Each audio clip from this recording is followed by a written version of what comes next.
Chapter 1601. And my staff, seeing that Wang Yu was ignoring him and had even thrown a weapon at him, Jin Rihua was a little confused. He subconsciously caught the staff in his hand. When Jin Rihua caught the staff, everyone's eyes instantly fell on Jin Rihua's hand, and their expressions immediately changed.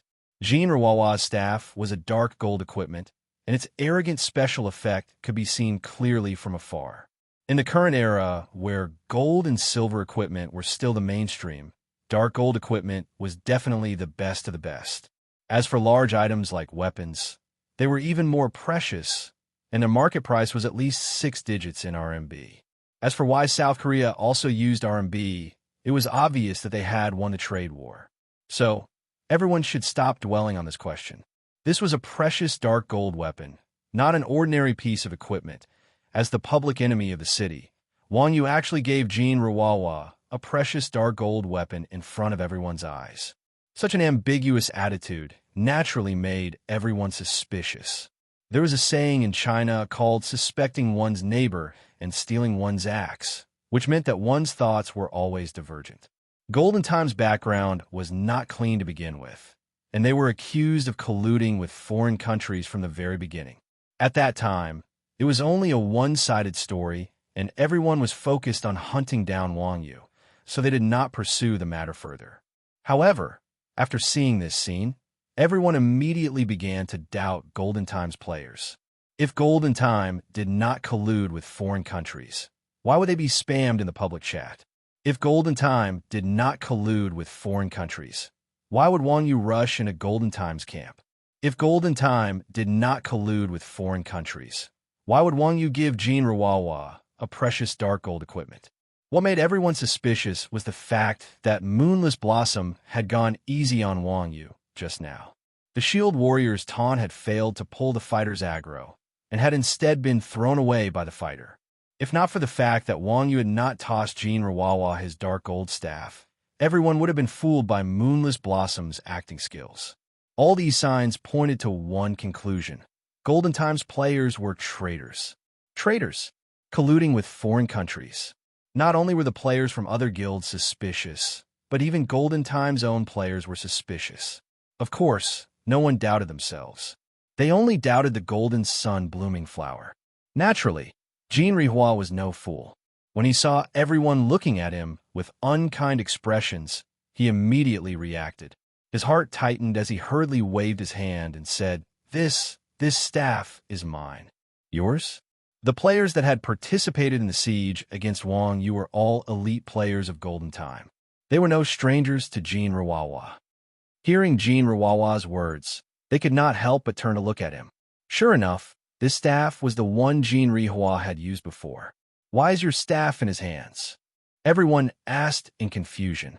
Jin Rihua was speechless. He couldn't tell the truth. Was he going to tell everyone that Wang Yu was the hostage? Why was he a hostage? Because he told them that there was holy light in the Tower of God. Damn it. If this matter was pursued, his crime of colluding with a foreign country would be confirmed. At that time, even if Moonless Flower Bloom trusted him, he wouldn't be able to answer to his subordinates. He snatched it, Jin Rihuahua said helplessly after thinking for a moment. Oh, the players of Golden Time nodded. They didn't say that they believed him, but they also didn't say that they didn't believe him. After all, they were brothers. However, while the players of Golden Time treated Jin Rihuahua as a friend, the players of other guilds naturally wouldn't. Go to hell. You think you can return the equipment after snatching it? Do you think we're stupid? Kill him. In the game world, not pocketing the money one picked up had never happened before. It would have been better if Jin Rihua hadn't said those words. However, as soon as he said those words, everyone felt as if their intelligence had been insulted. Hence, without hesitation, they immediately attacked Golden Time's players. To fend off foreign aggression, one must first pacify internal affairs. In an instant, a barrage of attacks rained down on Golden Time's members. In a single round, hundreds of Golden Time's players were wiped out. F***CK, your grandpas. Golden Time's players weren't to be trifled with. Naturally, they were incomparably enraged by the sudden attack of heavenly justice. They hurriedly reorganized their formation and launched a counterattack. Although Golden Times players were few, they had many experts. Their counterattack was quite powerful. The other guilds had many people, but they weren't a family. Everyone had their own thoughts and wasn't disciplined enough. After Golden Times' counterattack, the two sides were actually evenly matched. Sometimes, once a war broke out, it was impossible to stop it. Even if Moonless Flowerbloom knew what was going on, the battle had already begun. As the guild leader, he was powerless to stop the fight. After all, this was a game. Everyone paid attention to gratitude and revenge. If you hit me, I'll hit back. Don't talk to me about who's right and who's wrong. Whoever's fist is bigger is right. The stubborn resistance of Golden Times players made the other guilds somewhat unhappy. Damn, traitors still dare to fight back? Blow the whistle and call for reinforcements. With a cloud-piercing arrow, an army of thousands came to meet. None of them were from small guilds. With a blow of the whistle, players from various large guilds immediately rushed over from all directions. Golden Times players naturally wouldn't allow themselves to be trampled upon. Do you think you can call for reinforcements? Thus, Moonless Flowerbloom also issued an order in the guild channel to fight back. The surrounding small guilds were also watching the commotion. When they saw this scene, they all took action to take advantage of the situation. This was a large-scale group fight, and it was the main force of the large guilds. Picking up any two pieces of equipment would be worth a lot of money. There was only one holy light, and the small guilds definitely wouldn't be able to interfere.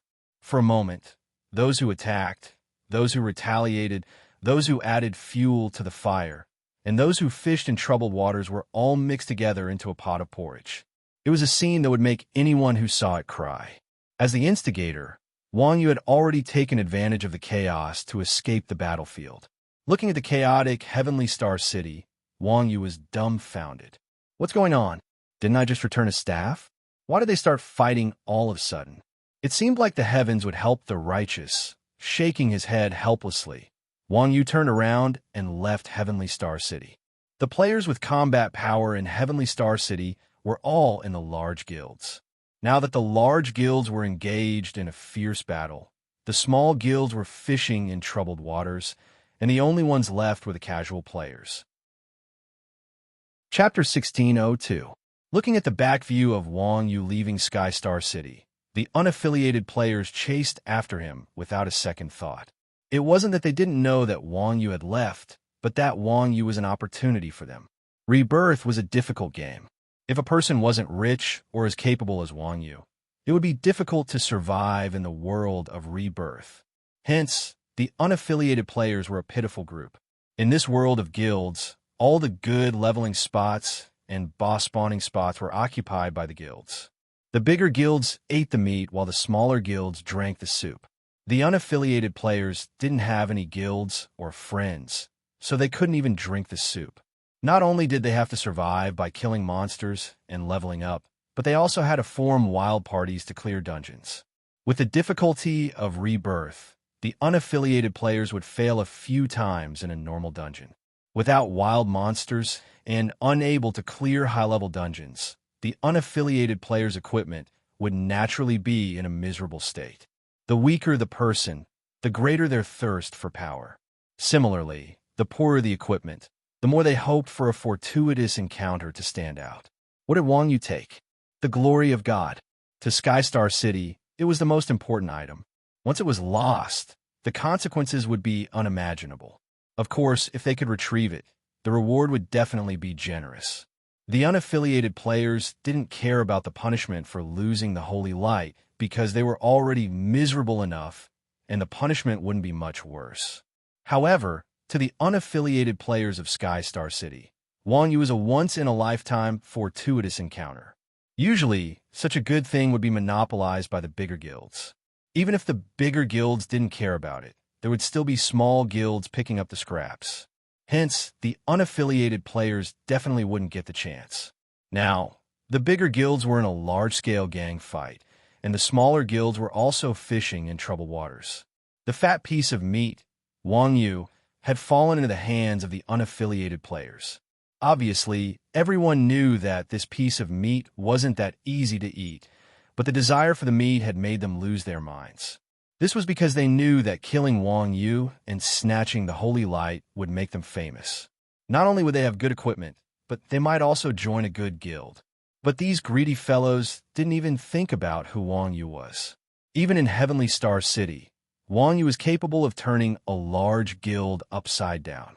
Now that Wang Yu had left the city and entered the forest, wasn't chasing after Wang Yu in such a bad situation. After all, the Koreans did not know much about the Chinese culture. As the saying goes, don't enter a forest and don't chase a cornered enemy. Under such circumstances, the Chinese players would probably accept reality. However, the South Korean players were rushing to their deaths. There were many large guilds in Heavenly Star City, and there were also many independent players. Just the number of players chasing after Wang Yu numbered close to 1,000. Let alone independent players.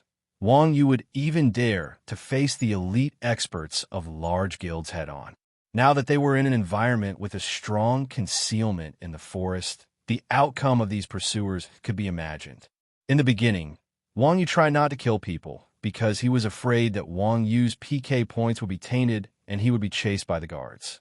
Since he knew that killing people did not add PK points, but instead gave merit and honor points, Wang Yu would not be soft-hearted toward this group of Koreans. In the forest, Wang Yu appeared and disappeared unpredictably. He was in the sky, behind trees, underground. In short, no one knew where Wang Yu would appear. Facing a top expert like Wang Yu, these pursuers who did not have much combat ability were naturally no match for him. The leaves blocked the sunlight, and the entire forest was filled with a dark aura. However, in the dark forest, there were white lights like beautiful fireworks flashing by.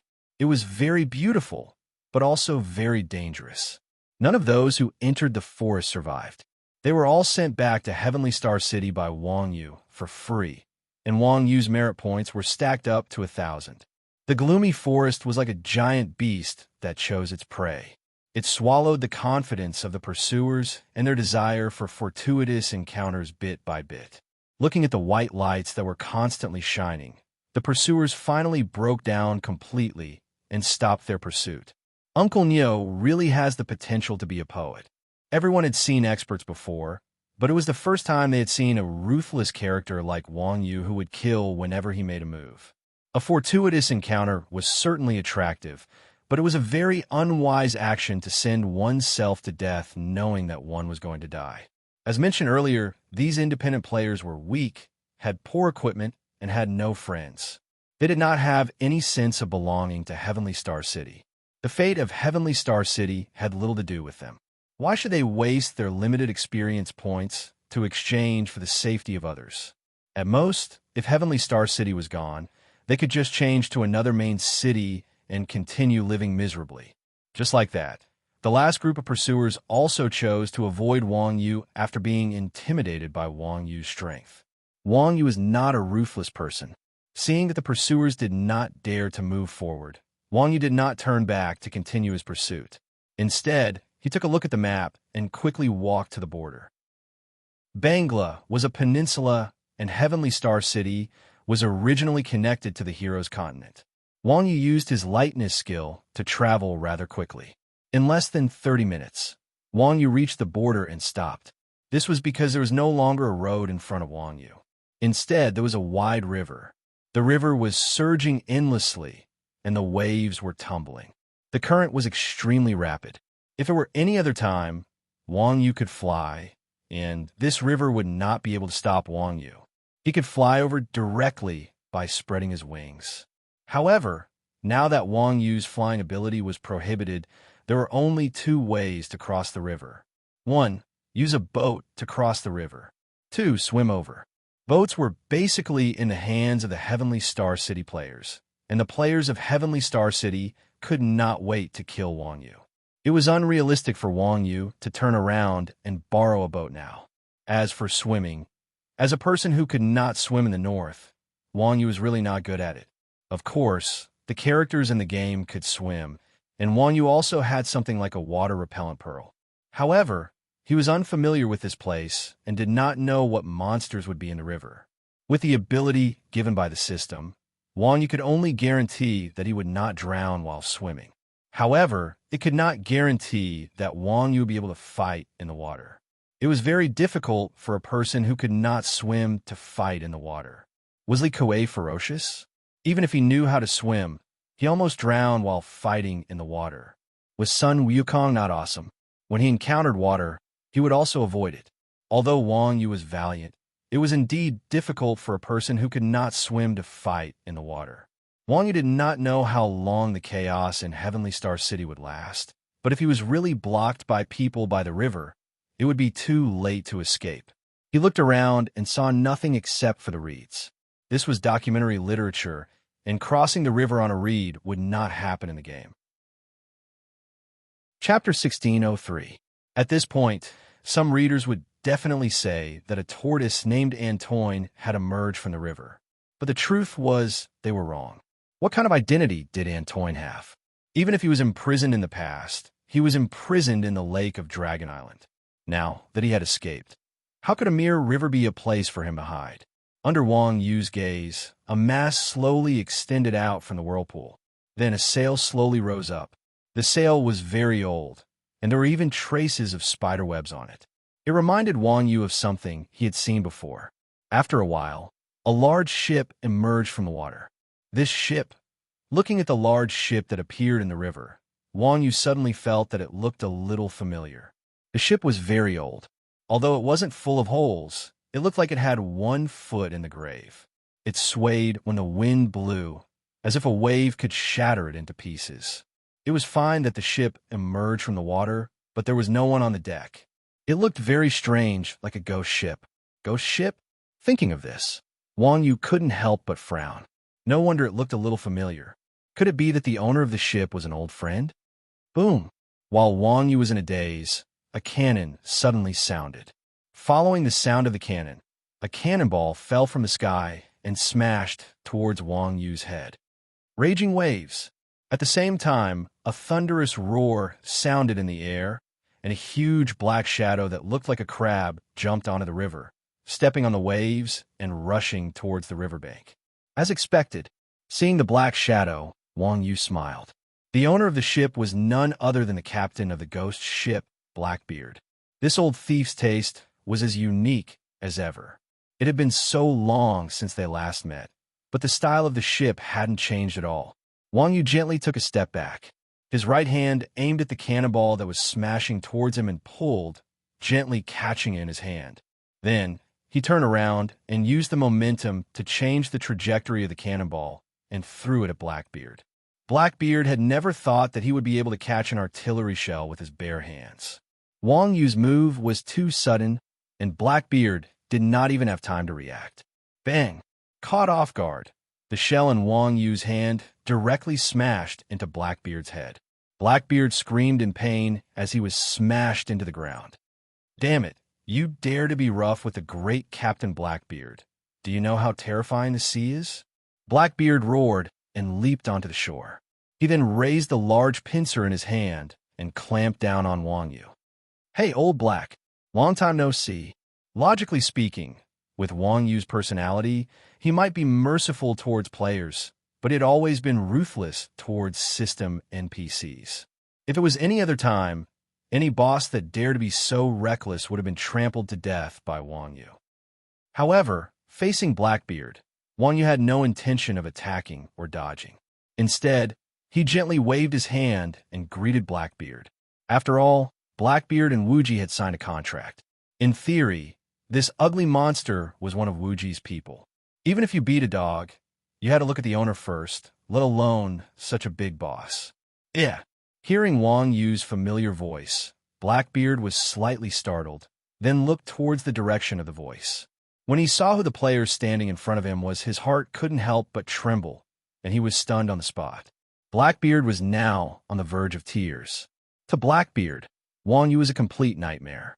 Previously, when he was a boss on the Immortal Abode Island route, he encountered Wang Yu and had his freedom forcibly taken away. He finally managed to change to a new place to live, but he still encountered this guy who wouldn't leave him alone. Could it be that the ship that he had painstakingly repaired was going to be dismantled again? Goodbye. Goodbye. Sorry for disturbing you. After coming back to his senses, Blackbeard did not wait for Wang Yu to speak. He hugged the pincer towards Wang Yu and turned to run into the water. Stop. Otherwise, I won't be polite anymore. Unfortunately, before Blackbeard could run a few steps, he heard Wang Yu's voice again. Air. Blackbeard was startled and immediately stopped. He turned around and said with a cheeky smile, isn't this Nyoga? Long time no see. I didn't expect to meet you here. It was definitely a misunderstanding just now. What are you doing here? Hee hee. Meeting Blackbeard here was like meeting an old friend in a foreign land. Seeing Blackbeard's expression, Wang Yu also smiled and said, Yeah, long time no see. I came here to kill a boss. Why did you come here to rob a house? Wang Yu smiled and said, Yeah, it's been a while. Hearing Wang Yu's words, Blackbeard said with a wronged expression, What do you think? Meow, isn't this asking the obvious? If it wasn't for you dismantling my ship and losing my position on the route, would I have been sent to this place where even birds don't shit? Air. Wang Yu is not a fool. Looking at Blackbeard's sad and resentful look, he naturally guessed what was going on. Hence, he smiled awkwardly and said, How about I ask for your help with something? Nyoga, what are you saying? Hearing Wang Yu's words, Blackbeard was flattered and said, Just tell me what's the matter. As long as I can do it, I'll do it immediately. Send me across the river. Wang Yu said lightly. What? As soon as Wang Yu said this, Blackbeard's eyes widened. You want to cross the river? Can I? Wang Yu asked in surprise. The river was not too wide, and Blackbeard had a big ship. How could it be difficult to cross the river? Blackbeard said hesitantly. It's not impossible to cross the river, but it's related to the problem of the passage between the two places. So, this mission... Hearing this, Wang Yu nodded thoughtfully. Wasn't that right? The Hero's Continent and Stick Island were two different servers. Traveling between the two servers was equivalent to opening up the connection between the two servers. Logically speaking, this should be a large-scale guild quest. It wouldn't make sense for them to let it pass so easily. Wang Yu was not a person who liked to make things difficult for others. After thinking for a moment, he said, Then tell me, how should this mission be done? Hearing Wang Yu's question, Blackbeard almost cried. He said gloomily, Defeat me. Defeat you? Wang Yu smiled. That's too easy. Blackbeard's face turned red. I can't help it. This is my duty. I just hope that you won't attack my ship again. Indeed, as a defeated opponent of Wang Yu, Blackbeard admitted that he was not Wang Yu's opponent. However, Blackbeard did not dare to disobey the system's orders. He could only pray that the losses would be minimized. Don't say that. Wang Yu waved his hand and got into a fighting stance. I still have to take your ship over later. Hurry up. Okay. Blackbeard nodded and got into a fighting stance helplessly, ready to fight with Wang Yu. Just as he was about to attack, Blackbeard suddenly thought of something and asked, By the way, you said that you killed a boss in Skystar City. Which boss did you kill? Luke. Chapter 1604. Luke. Blackbeard's eyes widened and hurriedly retracted his stance. He said respectfully, Sir, please board the ship. As he spoke, Blackbeard snapped his fingers and the Spectre ship drifted to the shore. Seeing Blackbeard suddenly retract his stance and called the ship to the shore, Wang Yu was dumbfounded. What do you mean? Didn't you say that I have to defeat you to get on the ship? Nothing. Blackbeard hurriedly wiped his sweat. I was just joking with you. Just get on the ship. Blackbeard still felt a lingering fear when he said this. Damn, who was Luke? The god of light, one of the strongest in the world. As a native of the game, Blackbeard was also a hero. How could he not have heard of Luke? In fact, Luke knew that Wang Yu was strong from the beginning, but he did not expect that this guy was strong enough to kill the god of light Luke. If the god of light could do it, wouldn't someone of his level be a piece of cake? In the original setting of the game, players had to challenge Blackbeard and obtain proof to get the god of light's approval to open the passage between the two places. Wang Yu, on the other hand, directly killed the big boss, Divine Light God. This so-called challenge of Blackbeard naturally became meaningless. Blackbeard was not a masochist. Since the god of light was gone, why would he look for trouble and get beaten up for no reason? Wang Yu, this fellow who didn't know how to hold back, could even beat Luke to death. What if he was beaten to death? Who could he blame? After all, players could revive at any time, but the boss only had one life. Even if it could be respawned, the respawned boss would lose its original memory. Joking? Wang Yu was confused again. Was the artificial intelligence so advanced that it could still joke? Yes. Actually, you didn't need to fight me after you killed Luke, Blackbeard said truthfully. I see. Your joke is really lacking in skill. Wang Yu pursed his lips and walked straight to Blackbeard's ship. Set sail. To the Motherf * King One Piece. Blackbeard raised his gun and fired a shot into the sky. With a loud roar, the ghost ship started moving towards the opposite shore. It had to be said that even though Blackbeard's ship was broken, it was still a boss vehicle. Not only was it much bigger than a player's ship, it was also not slow. Not long after, the Spectre ship floated to the other side. Under the respectful escort of Blackbeard, Wang Yu finally jumped onto the land of his motherland. As soon as Wang Yu landed, a system announcement came from the sky. Announcement: Player Iron Ox has successfully crossed the Grim River and opened a path to the fallen lands from the hero's continent. His glorious deeds will forever be recorded in history. Apart from that, Wang Yu also received a series of quest notifications. Notice, you have successfully brought the glory of gods out of the fallen land. The glory of gods has been lost. Skystar City will be downgraded from a main city to a town within 24 hours. Notice, you have crossed the border and destroyed the main city of a neighboring country. National Honor Points plus 10,000. Achievement Points plus 10,000. Reputation Points plus 10,000. Keep up the good work. Notice, as the Castellan of Yuhuicheng, your main city's prosperity points plus 30%. Reputation Points plus 10,000. Notice, as the Castellan of Yuhuicheng, your subsidiary city's prosperity points plus 10%, reputation points plus 5,000. Notice, as the Castellan of Yuhuicheng, your subsidiary city's main cities.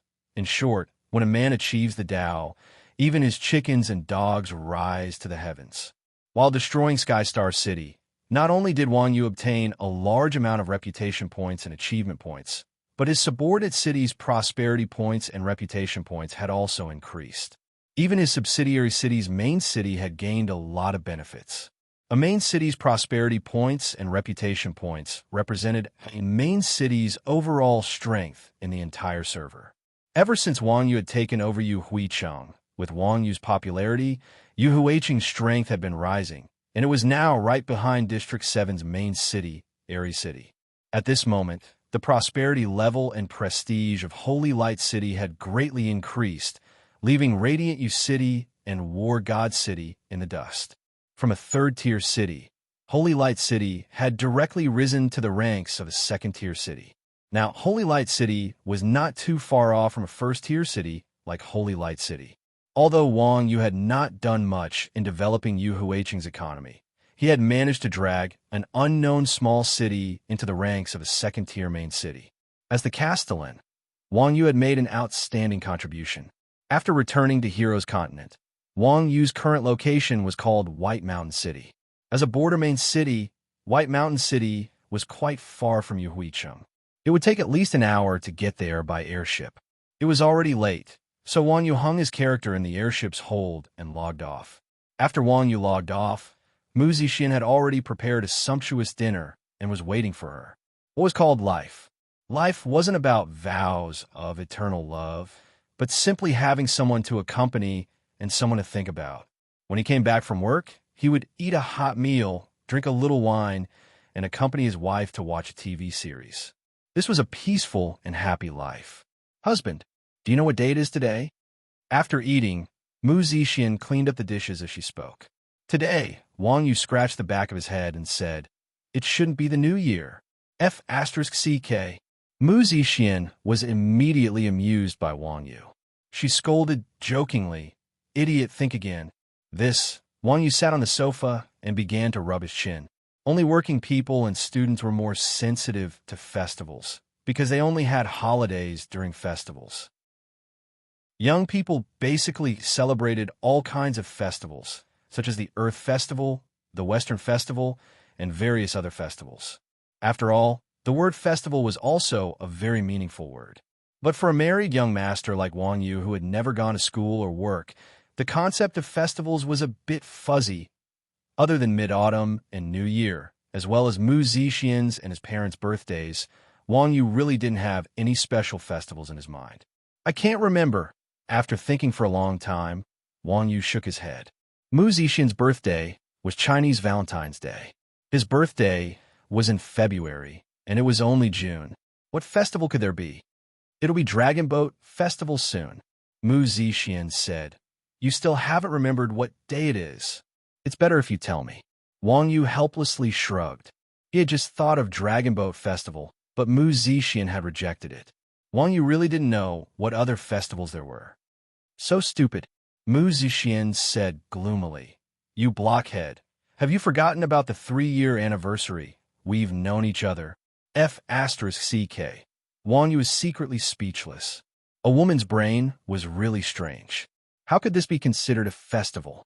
Of course, Wang Yu wouldn't refute Mu Zixian. He sighed and said, I actually forgot. Mu Zixian said unhappily. I wanted to ask you for a gift. It seems like it's not going to happen. No. Wang Yu smiled and said, I have a gift. Oh, Mu Zixian said in surprise, what gift? Wang Yu said with a smirk. How about I give you a child later? You pervert. Chapter 16:05. The next day, when Wang Yu logged on, the airship had already dropped his character at Yu Huiqing's port. Seeing the familiar streets and the friendly gazes of Yu Huiqing's players, Wang Yu was deeply moved. The air in his hometown was much sweeter. What the hell were those people? They actually dared to rob everyone. Our Yu Huiqing security was so good. Everyone loved each other and didn't even quarrel. After leaving the port, Wang Yu went straight to a small alley. Hermit had been waiting for him for a long time. Hee, you're back. Hermit wasn't drunk today. Instead, he was full of energy. Seeing that Wang Yu had come to turn in the quest, he welcomed him with a smile. Yeah. Wang Yu nodded his head. Did you bring the items back? Hermit asked. I did, Wang Yu calmly said. Then hurry up and give them to me. Hermit shamelessly moved in front of Wang Yu. His dirty claws were about to touch Wang Yu's body. Who would have thought that Wang Yu would lightly lean to the side, dodging Hermit's claws? What? You don't want to turn in the quest? Seeing Wang Yu's resistance, he asked in surprise. Path of the Hero was a double S-rank quest chain.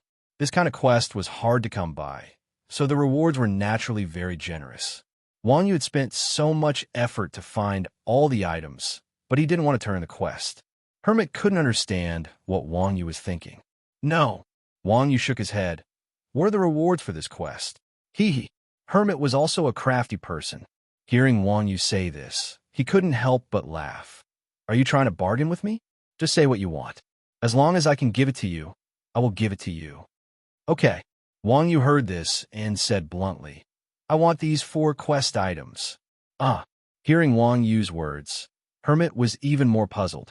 He asked curiously, what do you want this for? Forge equipment. As Wang Yu spoke, he took out a piece of paper. This is...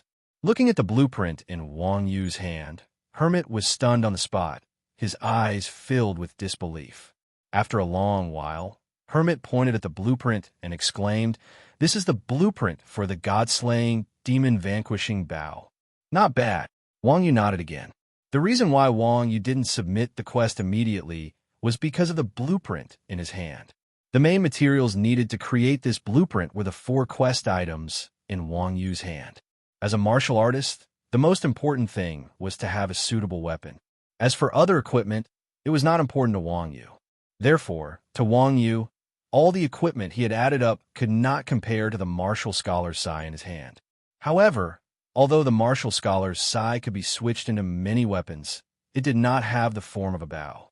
This had always been something that Wang Yu regretted. In fact, there was no lack of bows in the game.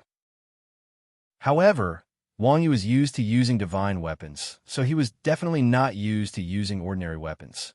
Good equipment was hard to come by. Now that he had this blueprint, Wang Yu naturally wanted to forge it into a suitable weapon. A double S-rank quest like the Martial God's Path was extremely rare, and the rewards were incomparably generous. However, for players, the two most attractive things were the equipment and skills. Currently, it seemed that Wang Yu had enough skills.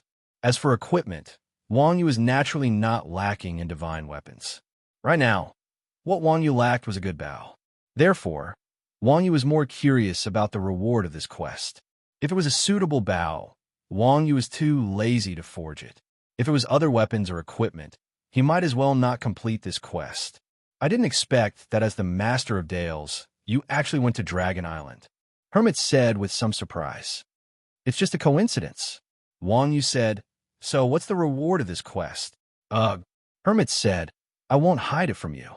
The reward of this quest is a pass to Dragon Island.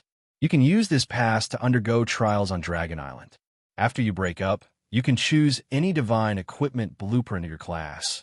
Ugh. Hearing Hermit's words, Wang Yu could not help but ponder for a moment and said, Teacher, I've always been good to you, right? That's right. Hermit did not deny it. As a player, Wang Yu was absolutely courteous to NPCs who taught him. Every time he came to find him, he would not come empty-handed. Such a good student was hard to find in the game. After all, in the eyes of most players, a class mentor was just an NPC who gave out quests to learn skills. Then tell me the truth, Wang Yu said with a dark face. Are you trying to trick me? Wang Yu had done a quest with Liao Yuan. Although Wang Yu did not ask along the way, Liao Yuan also revealed the origin of his past to Wang Yu. Meow. Liao Yuan got this pass just by saving an NPC, and now I have to do an SS rank quest? Old Man Hermit said that he did not trick people, but Wang Yu did not believe it anyway. Wang Yu did not have any complaints about the difficulty of the quest, but blatantly favoring one and discriminating against the other, treating him like a fool. No matter how good Wang Yu's temper was, he could not help but feel resentful. You can't bully an honest person, right? Trick people? Hermit smiled and said, What are you talking about? You are my only student. So you're trying to trick people? Wang Yu said angrily. When I was doing a quest this time, I met someone with a pass. What do you know? Hermit curled his lips and said, Artifacts are also divided into different levels. In this world, you must always remember 4 words. Which 4? Wang Yu wondered. Hermit said word by word, things are worth them. You mean that I was tricked because I took advantage of you? Wang Yu frowned and asked, Huh? Hermit laughed and said, Good comprehension. Then, Hermit said, Your charisma is low, so it is normal for you to receive quests that are more difficult than others. Moreover, your identity and class are very special, so the rewards you receive are naturally different from ordinary players. Don't just look at the surface. Let me give you an example. They are both novels, but why is Iron Ox so good? This, after hearing Hermit's explanation, Wang Yu was stunned and said, I see. I understand now. What about the quest reward? The reward is fine. Hermit waved his hand and said, Anyway, you need to do the quest to get these 4 quest materials from me, since you have already obtained the blueprint of the artifact. Then treat it as a material quest. Come, give me the materials. Okay. Wang Yu took out the dragon scale, glory of God, heart of flame, and the obsidian stone and handed them to Hermit. After receiving the materials, Hermit spread out his left hand and placed the 4 materials on his palm. Then, he wiped them with his right hand. Suddenly, gold, white, red, and black light shone from Hermit's palm. Chapter 1606. As the light dissipated, the 4 quest items in Hermit's hands turned into 4 different colored gems. He then handed them over to Wang Yu. When Wang Yu received the gemstone from Hermit's hand, the system notification rang in her ears. System notification: You have completed the SS rank quest, The Path of Martial God, and have regained the dignity of a human. You have obtained XXXX EXP. In order to keep the numbers straight, all experience values will be replaced with XXX. It's an imaginary number anyway, so I can't be bothered to make it up. You have obtained triple X reputation, triple X honor. After a series of numbers appeared, they flashed again. You have obtained Flaming Heart X1, Obsidian Stone X1, Dragon Scale X1, Glory of God X1. The best thing about completing a quest was the experience reward. The experience reward from a normal quest was even better than from a dungeon. As for the SS rank quest, the experience reward was even more frightening. Even though Wang Yu was now level 66 and needed an astronomical amount of experience to level up, after completing the Path of Martial God, a white light entered Wang Yu's body. 2 golden lights shone from Wang Yu's body, and he leveled up from level 66 to level 68. He was only a little bit away from level 69. Such an abundant amount of experience was terrifying. In addition, Wang Yu also obtained the title Martial God. Martial God title, legendary, plus 10% strength, plus 10% agility, minus 10% cooldown. Martial God, passive skill. As an unarmed powerhouse, Martial God's martial arts are especially powerful.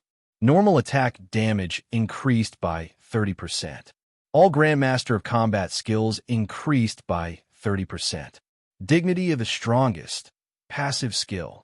As the strongest person in the world, Martial God has an unparalleled dignity. He is not affected by any boss aura, as expected of the Martial God. Putting everything else aside, just this title alone made Wang Yu feel what it meant to be worth it. How could an SS rank quest reward be trash? Wang Yu's strength and agility were not weak. At this moment, the 10% double attribute bonus directly raised Wang Yu's main attributes to a whole new level, especially the strength attribute, which was absolutely crucial to the current Wang Yu. After all, as a martial artist, Wang Yu understood the principle of strength more than anyone else. In the past, when Wang Yu faced Death God's left hand, the full power archer, he was almost at a disadvantage.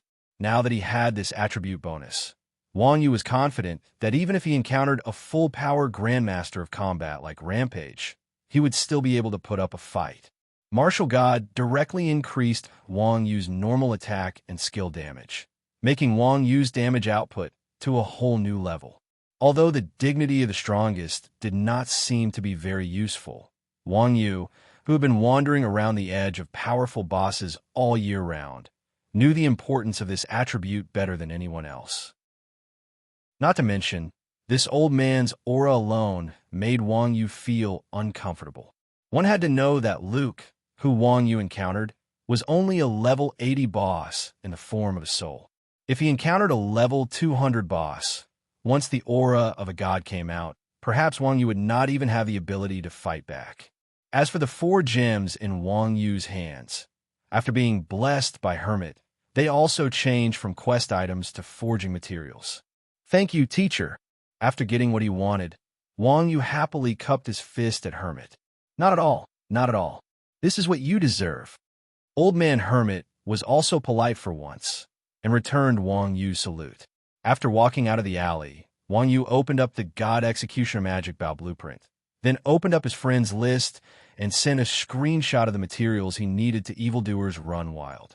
Then, he sent a message, "Give me these materials." Readers who had brothers all knew what a brother was. It was used to exploit others. Exploiting Evildoers Run Wild had been something Wang Yu had been doing for more than 20 years, and it had long become a habit. If one did not know better, they would think that he was the boss of Evildoers Run Wild. Poor Evildoers Run Wild almost cried when he received Wang Yu's message. "Boss, can't we cheat someone else? Our father just stole a bunch of materials from me, and now you want to rob him? You two can't be like this." Toward Wang Yu and his father, Evildoers Run Wild, he was speechless. What kind of family were they? They were practically vampires. They opened their mouths whenever they needed something, and they were not polite at all. It was as if his studio was open to serve them. Forget about Wang Yu. He might even give some money when he was happy, but the old man was no different from robbing him. Using his shameless words, he said, "You're all mine, so aren't your things also mine?" Facing such a father and brother, anyone would not be able to tolerate it, but the boss of Rebirth was helpless. If he did not do as he was told, he would probably be beaten up. Resist? Wang Yu and his father were the number one and two most ruthless people in China's Kung Fu circle. Fighting with them? It would probably not look good, so the only way was to cry poverty. Oh, Wang Yu was puzzled. Our father asked you for materials? Of course. He asked for a bunch of rare materials and didn't give me a single cent. Evildoers Run Wild was on the verge of breaking down. TSK, TSK, TSK. How shameless. Wang Yu muttered in disdain. Then hurry up and prepare the materials for me and send them to my email. It's not that I don't have the materials, but the money. Evildoers Run Wild asked cautiously. Wang Yu curled his lips and said, Our father didn't give you a single cent. Why should I give it to you? F***CK. Evildoers Run Wild was going crazy. Why? You have a problem with that? Wang Yu asked again. No. Evildoers Run Wild sighed and said, I'm afraid of you too. It's just materials. I'll give them to you. That's more like it. Wang Yu nodded in satisfaction and closed the dialogue box. In fact, it was reasonable to give money for the goods. As a businessman, Evildoers Run Wild asked Wang Yu for money. However, in the minds of Wang Yu and his father, they were family. It was normal for them to help each other and give equipment to each other when they were just playing a game. Not to mention brothers. Wang Yu never hid anything good from his friends in Chuanjin. So what if he took some of his brother's materials? If others asked Wang Yu to ask for materials from Evildoers Run Wild, Wang Yu would naturally pay. However, in this situation, Wang Yu didn't have this thought at all. For example, when everyone was playing a game with their friends, would they still use money to trade with each other? It was even more so between brothers. Using money here was basically an insult to kinship. Of course, what Wang Yu and his father didn't think about was that Evildoers Run Wild was no longer a child who peed in the mud. He was an adult and a big businessman at that. Chapter 1607. As a businessman, and a big businessman like Evildoers Run Wild, he was different from Wang Yu. Evildoers Run Wild was not alone. There were so many younger brothers who ate meals with Evildoers Run Wild. Naturally, he would not do things as casually as Wang Yu. However, who asked Wang Yu to be his biological brother? There was nothing he could do, even if a demon ran amok. To move unhindered as the leader of such a big studio, Evildoers Run Wild couldn't do everything by himself. After closing the chat box, Evildoers Run Wild sighed, and then sent the list of materials in his hand to his beautiful assistant, the fairy beast. Fairy, find the materials on this list for me. After receiving the list of materials, the fairy beast looked at it carefully. She immediately said with a surprised expression, Boss, these materials are rare materials. Even our studio doesn't have too many. Did you get a big customer? We have to raise the price a little. F***CK. Evildoers Run Wild was depressed. These are all given away for free. What? After listening to Evildoers Run Wild, the fairy beast's excited expression suddenly dimmed. Given away?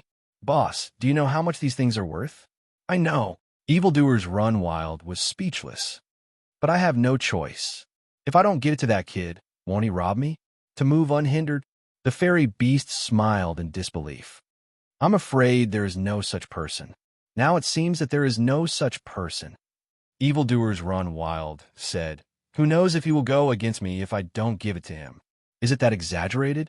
The fairy beast was surprised. Who asked him to be my brother?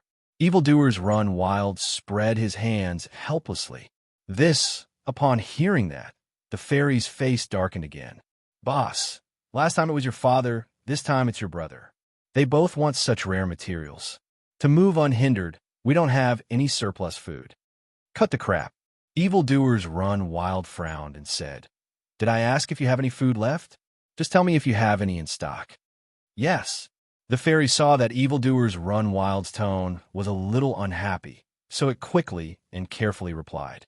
Then bring it to me according to the list. Evildoers Run Wild said lightly. But, the fairy beast said hesitantly, Boss, aren't you afraid that the brothers below will have an opinion?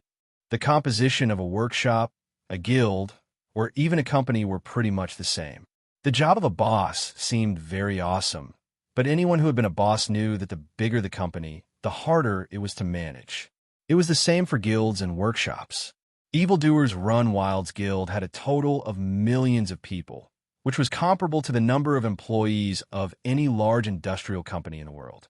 Such a behemoth was naturally not something that a single person could command. After all, in today's society, even if the boss was the person with the highest authority, he had to think twice before doing something. To move unhindered materials came from the brothers in the guild. Even if Evildoers Run Wild signed the contract and paid, many things were not as simple as taking the money. To move unhindered management personnel were also many. Not to mention, every main city in Rebirth would have a president and a deputy president. As for Evildoers Run Wild, there were many management personnel under him. Although Evildoers Run Wild had managed the workshop to such a large scale, if he really gave away so many precious materials every 2 or 3 days, even if his brothers did not say anything, they would inevitably have an opinion. After all, the value of these materials was the income of the workshop, and the income of the workshop was directly related to the income of the management below. Cutting off one source of income was equivalent to killing one's parents. Even if everyone knew that they were the boss employees and had no right to ask about the boss's private property, when it concerned their own interests, no one would feel good. Evildoers Run Wild and Wang Yu were the same. They were both homeschooled and did not know much about the ways of the world. Moreover, as the children of the suzerain's family, neither of them had learned how to do business. To be able to make the workshop so big, it was mostly because of the online game platform. Therefore, when it came to doing business, Evildoers Run Wild's methods were not brilliant, and the management of the guild was also completely spontaneous. Evildoers Run Wild seemed mature, but in fact he was a child. His mentality was not as mature as Wang Yu. At this time, seeing that the demon dared to speak to him like this, he was immediately angry. He asked the demon coldly, "Are you the boss, or am I the boss?" "You are." The demon did not dare to hesitate and replied, "Did I pay you less?" "No." The demon replied again. "Then I took my things and gave them to my brother. Why do you have an opinion?" Evildoers Run Wild continued to ask rudely. The demon beast was also speechless from the question. It couldn't be helped. No matter how big this job was, it was not a company. Even if there were many people under him, Evildoers Run Wild's current identity was only a relatively large workshop owner. Although he gave some rights to the players below, all the output was still Evildoers Run Wild's. As employees who signed the contract and got paid, they naturally had no right to question the boss' behavior. Now, do you still have any questions? Seeing that the demon did not speak, Evildoers Run Wild asked again. "No more." The bewitching beast bit her lip and replied unwillingly. "Then hurry up and find the materials." After that, Evildoers Run Wild ignored the demon. After Yu Huicheng and Wang Yu handed the task of finding materials to Evildoers Run Wild, they came to the tavern. As usual, every morning, Xuanzhen's group would meet in the tavern. Then they would do missions and dungeons. It was the same for a fixed team. Uncle Nyo is here." As soon as Wang Yu stepped into the door of the tavern, he heard to place one's pride's voice. "Hi, good morning." Wang Yu smiled and touched to place one's pride's head, then greeted the others. "Hey." At this time, Chun Xiang came over and asked mysteriously, "Old cow, I heard that you cleared the route to Korea alone?" "Haha, you all know about this." Wang Yu laughed. "Nonsense." Wuji curled his lips and said, "We are not interstellar players. We have very good eyesight. Didn't you see the system announcement?" "Nyoga, you're awesome." Bao San and Yin Lao Air gave Wang Yu a thumbs up. The others also looked at him with admiration. Although everyone was used to Wang Yu's perverseness, they could not help but be amazed when they heard that Wang Yu cleared the route alone. "You're flattering me." Wang Yu said modestly, "It's nothing." Everyone, well, some people were humble. They were so humble that you could not feel their awesomeness. Wang Yu's modesty was a great mockery in the eyes of the Xuanzhen people. Chapter 1608. That's enough. Stop talking nonsense. Wu Ji was more practical. He interrupted Wang Yu, who was in the middle of showing off, and asked, I heard on the forum that you destroyed the Tower of Gods in Heavenly Star City. As a result, the server is still undergoing major updates. Huh? Wang Yu laughed. I didn't destroy the tower. I just killed the boss, and the tower collapsed. Oh, everyone asked curiously. You actually encountered a boss? What kind of boss was that?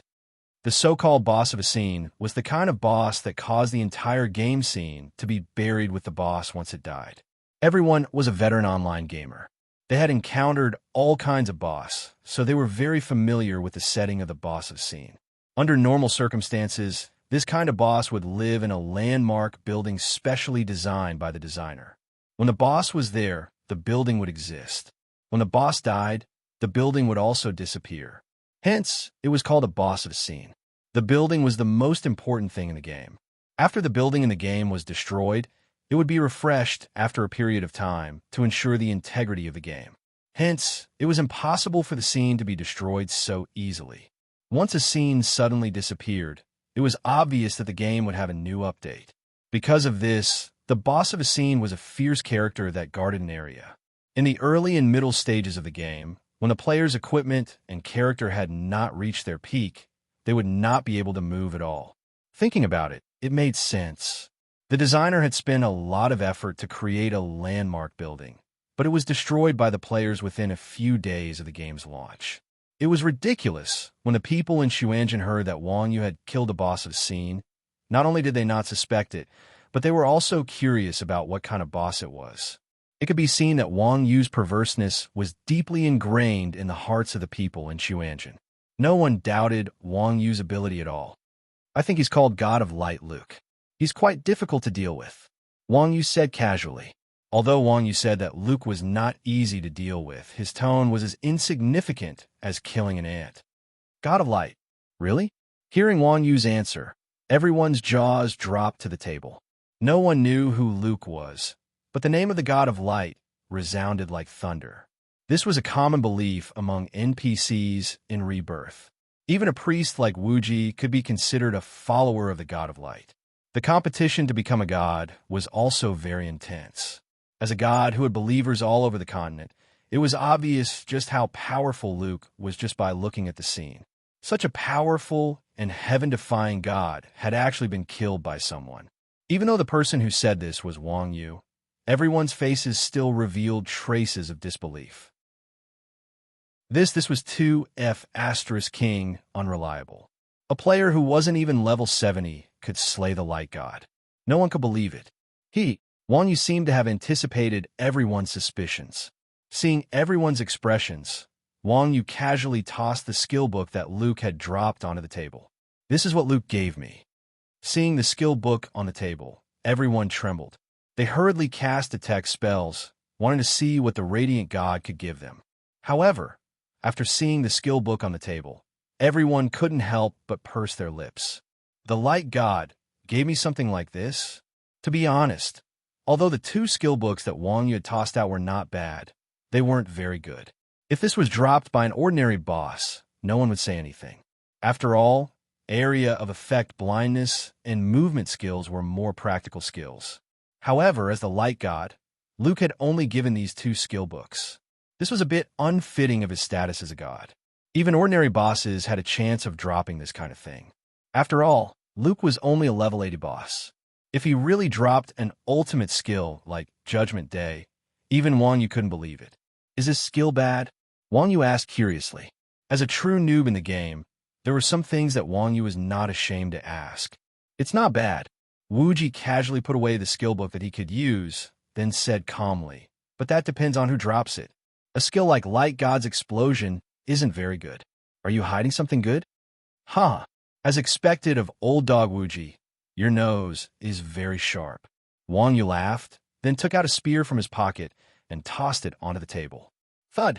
The long spear landed on the table with a heavy thud. The gazes of everyone from Xuanzhen were attracted to it. The spear on the table was more than 2 meters long. The spear's handle was dark gray and didn't have a trace of luster. The spear head was in the shape of a cross and also looked gray. The most direct way to judge the quality of an equipment in the game was by looking at its color. Exquisite equipment all had a halo effect. The higher the level, the more dazzling it would be. Divine equipment was even more dazzling. Players didn't need to specifically examine it. They just needed to look at it to know that it was not an ordinary item. On the other hand, the spear that Wang Yu threw on the table was extremely ordinary. It did not have any glow or special effects. It looked like a normal iron spear that could be sold in a store. In comparison, the only difference was that it had a more unique design. If it was not for the fact that Wang Yu had taken it out, no one would even give it a second look if it was thrown on the street. Of course, they were all adults, so they naturally couldn't mock Wang Yu. After all, this man was ruthless, so there was no benefit in offending him. Therefore, when they saw the spear that Wang Yu tossed out, they only frowned and didn't say anything to mock Wang Yu. To place one's pride, it was a little like Wu Ji. He pointed at the spear and laughed. Is the light god a trash collector? How dare you throw this thing out? Hearing this, everyone looked at to place one's pride and sympathy. Young man, you don't know what's good for you. Die a few more times, and you'll know what not to say. Hearing to place one's pride's words, Wang Yu didn't get angry. Instead, he smiled and opened the attributes panel. As the simple attributes of the spear came into view, everyone was stunned again. They couldn't help but stare at the spear on the table. This broken thing is a divine equipment. No, Wu Ji reminded purposefully. It's a divine equipment for priests. Surprised, right? Seeing everyone surprised, Wang Yu said proudly. Actually, I'm surprised too. I just don't know how to appraise this thing since I can't see the specific data. That's easy. Wu Ji took out a blue scroll and said, Let's see what this is. An appraisal scroll? Seeing the scroll in Wu Ji's hand, everyone was stunned. Chapter 1609. You have good taste. Wu Ji chuckled, and with a flip of his hand, he slapped the scroll onto his spear. Swoosh! A blue light shone, and the plain gray color on the spear began to fall off bit by bit. At the same time, the gray surface revealed a dazzling gold color. Soon, the blue light dissipated, and the gray surface of the spear also fell off. The cross spear finally revealed its original appearance. The shape and size of the spear did not change, but its color changed from plain gray to dazzling gold. The spear's handle was engraved with light runes, and the spearhead was shining with golden holy light. A fist-sized white gem was inlaid at the cross. Godslayer, Stigmata, Spear, Legendary, Attack, 580-600 mana, 580-600 plus 57 Physique, plus 52 Spirit, plus 54 Intelligence Saints left palm, passive skill. In the name of benevolence, the Father granted Saint the ability of redemption. Healing skill effect increased by 100%. Can be stacked with the effect of Stigmata. Saint's right palm, passive skill. In the name of dignity, the Father granted Saint the strength to attack skill effect increased by 100%. Can be stacked with the effect of Stigmata. Saint's ankle, passive skill. In the name of health, the Father granted Saint a strong body. Movement speed increased by 100%. Can be stacked with the effect of Stigmata. Saint's crown of thorns, passive skill. Triggered when a user's HP drops to 30%. Full HP in 5 seconds. Cooldown time, 120 seconds. Stigmata power, passive skill. Every time the user attacks the target, a Stigmata mark will be obtained.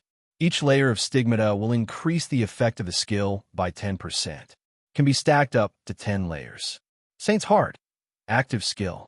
This skill can be triggered when the target has at least 5 layers of Stigmata marks.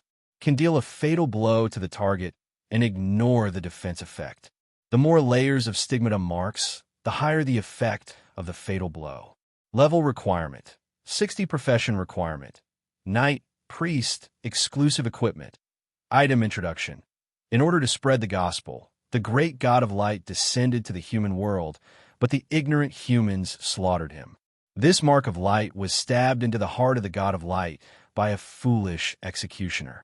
Because it was stained with the blood of the God, this weapon representing ignorance became a divine weapon carried by the god of light. Legendary skill, God's judgment, active skill, summons a powerful power of light to judge a target. There is a 30% chance of eliminating the target. Skill only works on players. Cooldown time, 120 seconds. Fuck, a true god artifact. Looking at the pike's attributes, the Quan Jun members drooled. Chuanjin's players had seen celestial artifacts before, but this was the first time they had seen a celestial artifact that was exclusive to players. It was common knowledge that exclusive equipment had higher attributes than general equipment, and this spear was no exception. Not only was his physical attack maxed out, but his magic attack maxed out as well. What was the most important thing for a cleric as a support class? Milk volume and survivability. This spear's passive skill directly increased the user's healing capacity to 100%, and it also came with an extremely abnormal HP regeneration skill. Regaining full HP within 5 seconds was basically equivalent to giving the user a second life.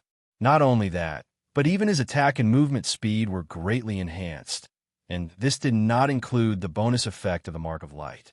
The Saint's Heart skill greatly increased the cleric's weakest point, the damage output. The Judgment skill's clear effect directly raised the cleric's PvP ability to a top-notch level. After all, the clear effect, as the name suggested, was to directly kill the target. A 30% chance was not high, but it was definitely not low either. This spear had both offense and defense, and it was a dual magic and combat skill. If it fell into the hands of a punishment knight, it would definitely be a real divine weapon. If it fell into the hands of a priest, it would be like casting pearls before swine. However, in Chuanjin's battle order, there was only one cleric, Wuji. This spear falling into the hands of Wuji was not considered a waste, because Wuji himself was an unusual priest. The people from the Quanjin sect were all elites, so they had no shortage of healers. Whether it was dungeon raids or PvP battles, Wuji's position as the only healer in the Quanjin sect was quite awkward. His position was also regarded by the people of the Quanjin sect as a master tactician, not a healer. After all, with Wang Yu around, no matter how strong the boss was, Wang Yu could pull the aggro of the boss, and the others only needed to do their best to deal damage. Because of this, Wuji was now walking the path of DPS. His proficiency in the self-destruct skill was higher than any priest's, and as for the healing capacity, it was definitely enough in this small group of Chuanjin. At this time, now that he had this spear, Wuji's damage output had definitely increased to a whole new level. Not to mention the bonus effect of the spear on all skills. Just the health recovery skill alone was enough to put Wuji in an invincible position. Imagine Wuji opening the path with blind, hugging the opponent and self-destructing, then quickly recovering his health in 5 seconds, and then self-destructing again. The so-called double-kick double cannon was nothing more than this. No class could take 2 self-destructs from a priest in such a short period of time. Even if it was a tank class, it would probably be defeated by a damage output priest like Wuji. TSK, TSK, TSK. I envy Wuji. The people in Chuanjin understood Wang Yu's personality very well. If there was no accident, this spear would definitely be obtained by Wuji. Not at all. Everyone will have a chance. Wuji smiled and cupped his fists at everyone. Everyone looked at Wang Yu with eager eyes. All of you get lost. You're talking as if you don't have any legendary weapons. Wang Yu laughed as he waved his hand. It had to be said that most of the weapons in Chuanjin's hands were related to Wang Yu. From Mingdu's Vermilion Bird Staff to the place One's Pride's Thorn of Despair, Bao San, and Yin Laoer's 2-piece Divine God equipment set. All of them were made by Wang Yu, not to mention Chunxiang's staff. Although Wang Yu usually had a bad hand when it came to clearing dungeons, he was still the lucky prince of Chuanjin, the kind that did not care about himself at all. With this, who dares to fight me? Wuji picked up the spear and swung it twice, feeling extremely pleased with himself. At the same time, he did not forget to whisper to Wang Yu, "That doesn't include you. TSK, you're so ignorant." Wang Yu curled his lips. "I've gotten something good from this quest." Oh, everyone was surprised. It's better than Wuji's spear? Of course.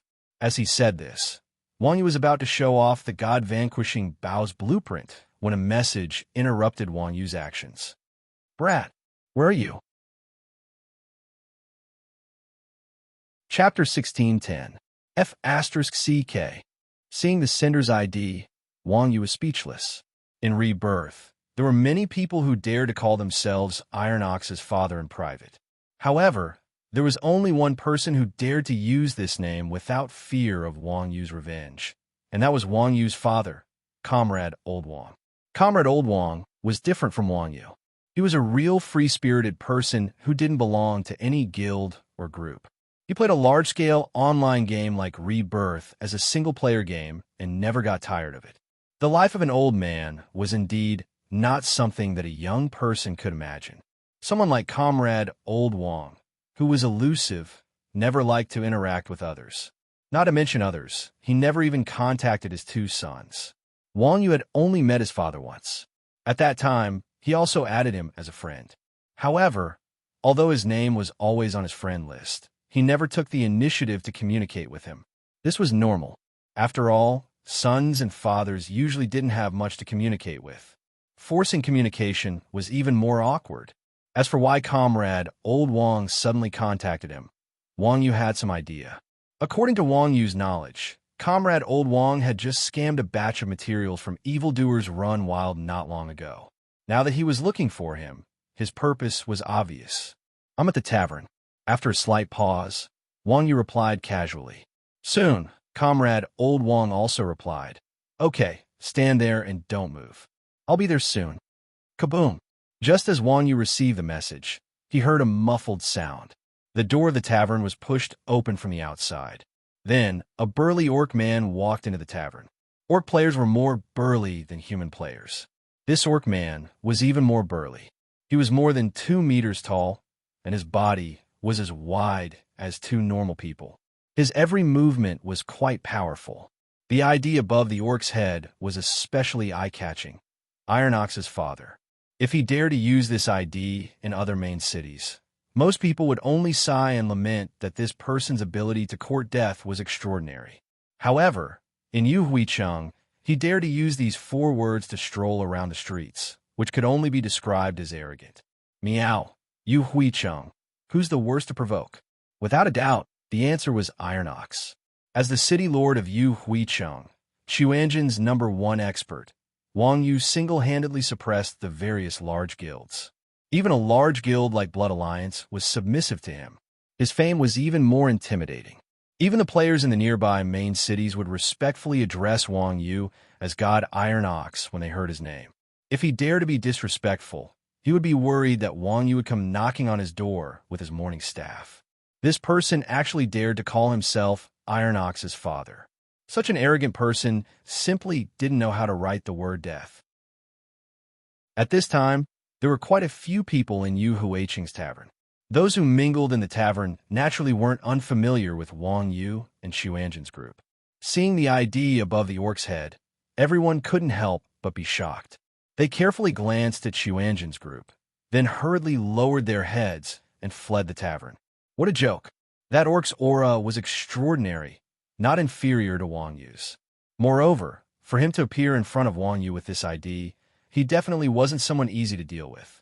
If they fought in the tavern, wouldn't they tear down the tavern? When gods fought, mortals suffered. Everyone had seen what happened to Sword to the Heavens. Who dared to stay here and watch Wang Yu show? As the players in the tavern left, the attention of Xuanzhen's group was attracted by the burly orc. To place one's pride was smart. Before Wang Yu could say anything, to place one's pride scurried over to the burly orc's side and greeted him obediently. Uncle Wang, why are you here? Seeing this, Wuji and the others hurriedly stood up. Although Old Wang was old, his memory wasn't bad at all. He had a deep impression of this wimpy kid who had once dared to hit him. At this time, seeing that to place one's pride had become so obedient, Old Wang patted to place one's pride's head in satisfaction and said, I'm just strolling around. Everyone, don't be polite. After saying that, Old Wang waved his hand at Wuji and the others, indicating for them to sit down. Everyone politely nodded at Old Comrade Wang and sat down. Old Wang didn't stand on ceremony. He casually pulled two stools together and sat down beside Wang Yu. He said unhappily, "You people here have no manners." "What's wrong?" Wang Yu asked in confusion. "Someone dare to rob you." "That's not it." Old Wang waved his hand and said, "They kept staring at me. Have they never seen such a handsome orc before? Just now, those people saw me and ran out. Could it be that they saw me and couldn't drink anymore? That's too rude." Everyone in Xuanzhen was speechless. Well, Wang Yu and his son's personalities were indeed of the same origin. Although their temperaments were very different, they were still very similar to each other in terms of appearance. Wang Yu was speechless and wiped his sweat. He pointed at the four words above Old Wang's head and said, "Dad, don't you think the four words above your head are very ostentatious?" "Ostentatious? I don't think so." Old Wang shook his head and said, "In other main cities, other players all praise me for having a good name." "Is that so?" Wang Yu's face darkened. "Tell me which main city. I'll visit it another day." "Go my ass. It's so unpleasant to hear." "Nonsense." When Old Wang heard this, he slammed his palm on the table, causing the wine glasses on the table to jump up. He continued, "I'm your father. This is a fact. How can this name be unpleasant to hear? If it's unpleasant, it's your name that's unpleasant. What does it have to do with me?" When everyone in Xuanzhen saw this, they hurriedly reached out to hold their wine glasses. Then, they looked at Wang Yu and expressed their interest in watching these two people with unpleasant names. Wang Yu helplessly spread his hands and said, "Then who gave me this unpleasant name?" "Oh!" Everyone in Xuanzhen hugged their wine glasses and looked at Old Wang again. "Ha, don't mind these details." Old Wang laughed and hurriedly changed the topic. "I didn't come to find you today to discuss these issues with you." Wang Yu was speechless. All right, the older one got, the more shameless they became. This was Wang Yu's life experience. Comrade Old Wang was not a reasonable person to begin with, so having such a shameless face was within Wang Yu's expectations. "Then why did you come to find me? Don't tell me you just want to show off your ID." Wang Yu curled his lips. Wang Yu was almost 30 years old and was not young anymore. He still needed to maintain some dignity. Although the ID of Old Wang did not seem like much in the eyes of acquaintances, Wang Yu was the lord of the city. If Old Wang strolled around the streets with this name, it would have a bad influence. Chapter 16:11. Of course not. Comrade Old Wang grinned, revealing two fangs. Then, he casually threw a blueprint on the table. Everyone instinctively cast Detect on it, and the attributes of the blueprint appeared before their eyes. Night Devil's Blade Blueprint, precious item, can be used to forge an epic-grade weapon, Night Devil's Blade. F***CK, an epic-grade equipment blueprint? Everyone was stunned when they saw the attributes of the blueprint. Everyone had seen blueprints before. They were used to increase the proficiency of blacksmiths. Everyone knew that the upper limit for players to forge equipment was dark gold equipment.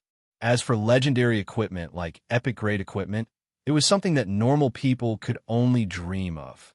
Under normal circumstances, epic-grade equipment could only be obtained through quests or miraculous encounters. If one wanted to forge it, the requirements were more stringent. Wang Yu was the only blacksmith in the entire server who could forge legendary equipment. This was something that Wang Yu had the most say in. How did Wang Yu get his legendary equipment? Other than those special materials, the most important thing was the blueprint. Wang Yu's forging was a craft that could recast equipment. He could recast broken legendary equipment as a blueprint. This was a rather shameless method. It was basically equivalent to taking a legendary equipment and melting it down again. It could not be considered as forging a legendary equipment at all. Because of this, strictly speaking, Wang Yu did not forge a legendary equipment of his own. The root cause was that Wang Yu did not have a blueprint. Even an expert like Wang Yu had not seen an epic-grade equipment blueprint. This showed how rare it was. It was very surprising that a solo player like Old Wang could create such a thing. Hee. Amazing, right? Seeing Wang Yu's expression, Old Wang smiled proudly. "I stole it." Ugh. Wang Yu was speechless. Lao Wang was probably the only one in the world who could describe the robbery so casually. Instead of feeling ashamed, Wang Yu felt proud. Lao Wang ignored Wang Yu's speechless expression. Instead, he waved his hand and said casually, "I heard that you're quite good at forging equipment. Come, forge a suitable weapon for me." As he spoke, Lao Wang began to take things out again. In just a short while, mithril, adamantine, dark steel, and other rare materials covered the entire table. With so many rare materials, everyone from Quanzhen was drooling. Xuanzhen's group was considered the wealthiest group of people in the game, but even they would find it difficult to take out so many rare materials. Comrade Old Wang's equipment was tattered, so it was hard to believe that he could throw out so many good items with a wave of his hand. Wuji was even more surprised. "Uncle Wang, why do you have so many rare materials?" Hee. Lao Wang laughed and said proudly, "My son, evildoers run wild, gave it to me. No wonder, no wonder." Hearing Lao Wang's words, everyone came to a sudden realization. Damn, they forgot that this old man had a son who specialized in materials. These materials must have cost a lot of money. Wuji sighed and asked, "Money?" Lao Wang's eyes widened, and he curled his lips. "I'm asking my son for something, and he dares to ask me for money." Wuji couldn't help but frown and whisper, "This is against the rules." Wuji was a clear person, so he naturally wouldn't be as one-sided as Wang Yu and his son. As a businessman, evildoers run wild gave out so many rare materials for no reason. In Wuji's eyes, it was against the rules. Unexpectedly, Wang Yu also came over and said to Lao Wang proudly, "This is nothing. I also asked for a batch of materials, and they're much better than yours." "Is that so?" When Lao Wang heard that he didn't take advantage of Wang Yu, the proud expression on his face immediately disappeared. He muttered, "Give me a copy of your list.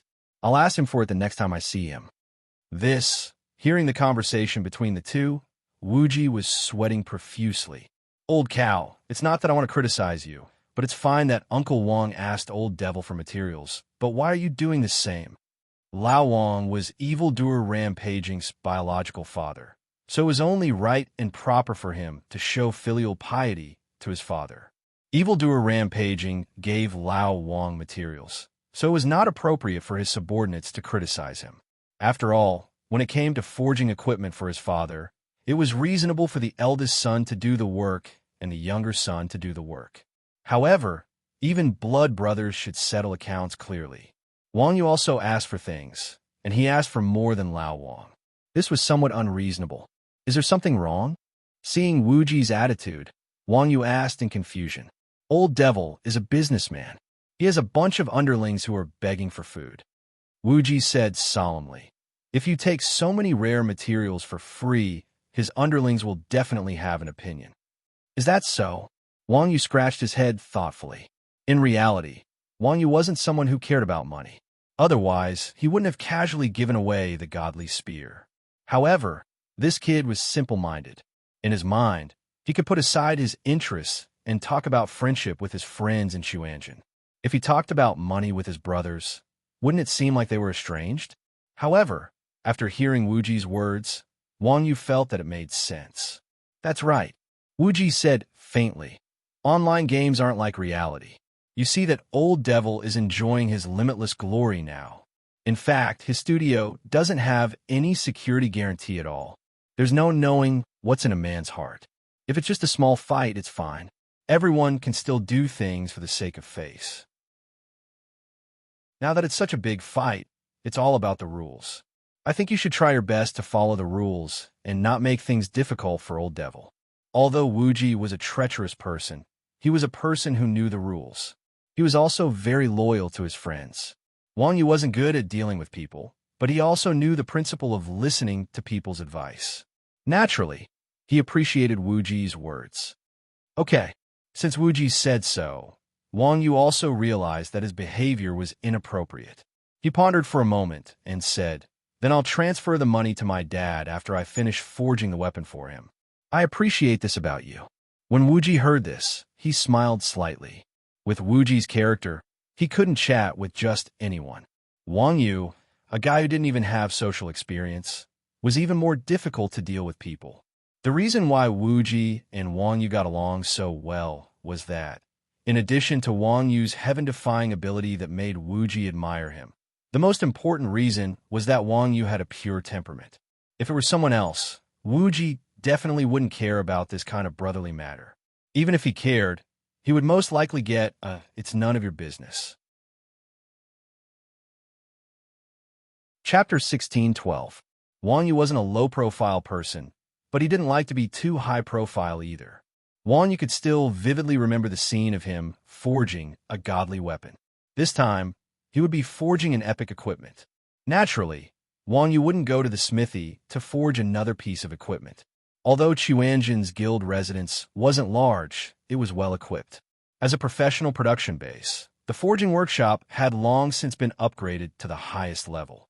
Moreover, with the help of a professional like Chopper 345, Wang Yu felt more confident. After all, in the past, Wang Yu had always followed in the footsteps of others when forging equipment. As long as he gathered the materials, success would follow naturally. However, if he used a blueprint as a blueprint, the success rate of forging equipment would be much lower than before. In the past, Wang Yu had used blueprints to forge equipment, but those were all dark gold equipment and below. This was the first time he used an epic equipment blueprint as a blueprint. Moreover, this was a weapon for his father. As the saying goes, no one knows their father better than their son. Wang Yu was very clear about Old Wang's character. This time, he could only succeed. Chuanjin's members were people who liked to watch a good show. Naturally, they wouldn't miss the birth of a new, godly weapon. As soon as they heard that Wang Yu was going to forge equipment, the group stopped grinding dungeons. They expressed their desire to see if Wang Yu's forging skills were as magical as the rumors said. After leaving the tavern, Chuanjin's group and Old Wang followed behind Wang Yu as they headed towards the teleportation point. As celebrities of Afterglow City, the group of people from the Quanjun sect had quite a lot of heads turning when they strolled on the streets. At this time, with the addition of a mighty and majestic beastman, they were even more eye-catching. Old Wang's arrogant ID, in particular, attracted the attention of Yu Huiqing's players.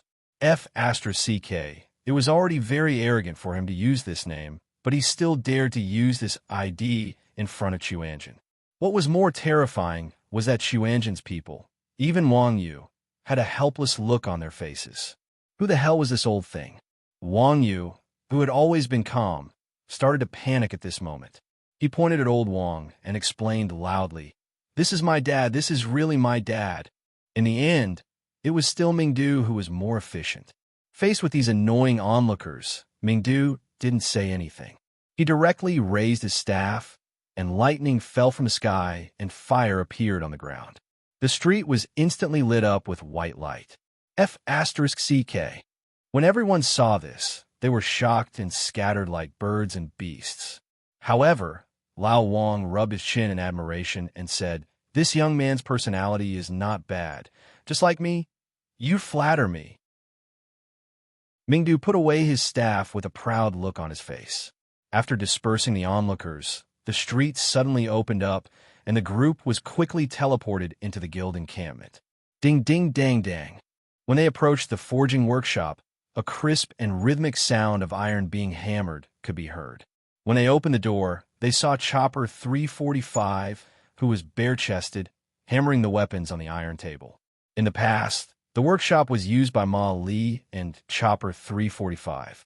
Ever since Ma Li left, the workshop belonged to Chopper 345 alone. Ever since he entered the workshop, he had never left it. Whenever he went online, he would work until he went offline. It wasn't hard to see that this young man truly loved blacksmithing from the bottom of his heart. Otherwise, anyone would be annoyed by a job as boring as blacksmithing. But not only did Chopper 345 not feel disgusted, he even enjoyed it. It was truly unbelievable. However, Wang Yu understood this young man very well. Practicing martial arts was also a very boring thing, but Wang Yu had been practicing it for more than 20 years. Perhaps this was the spirit of professionalism.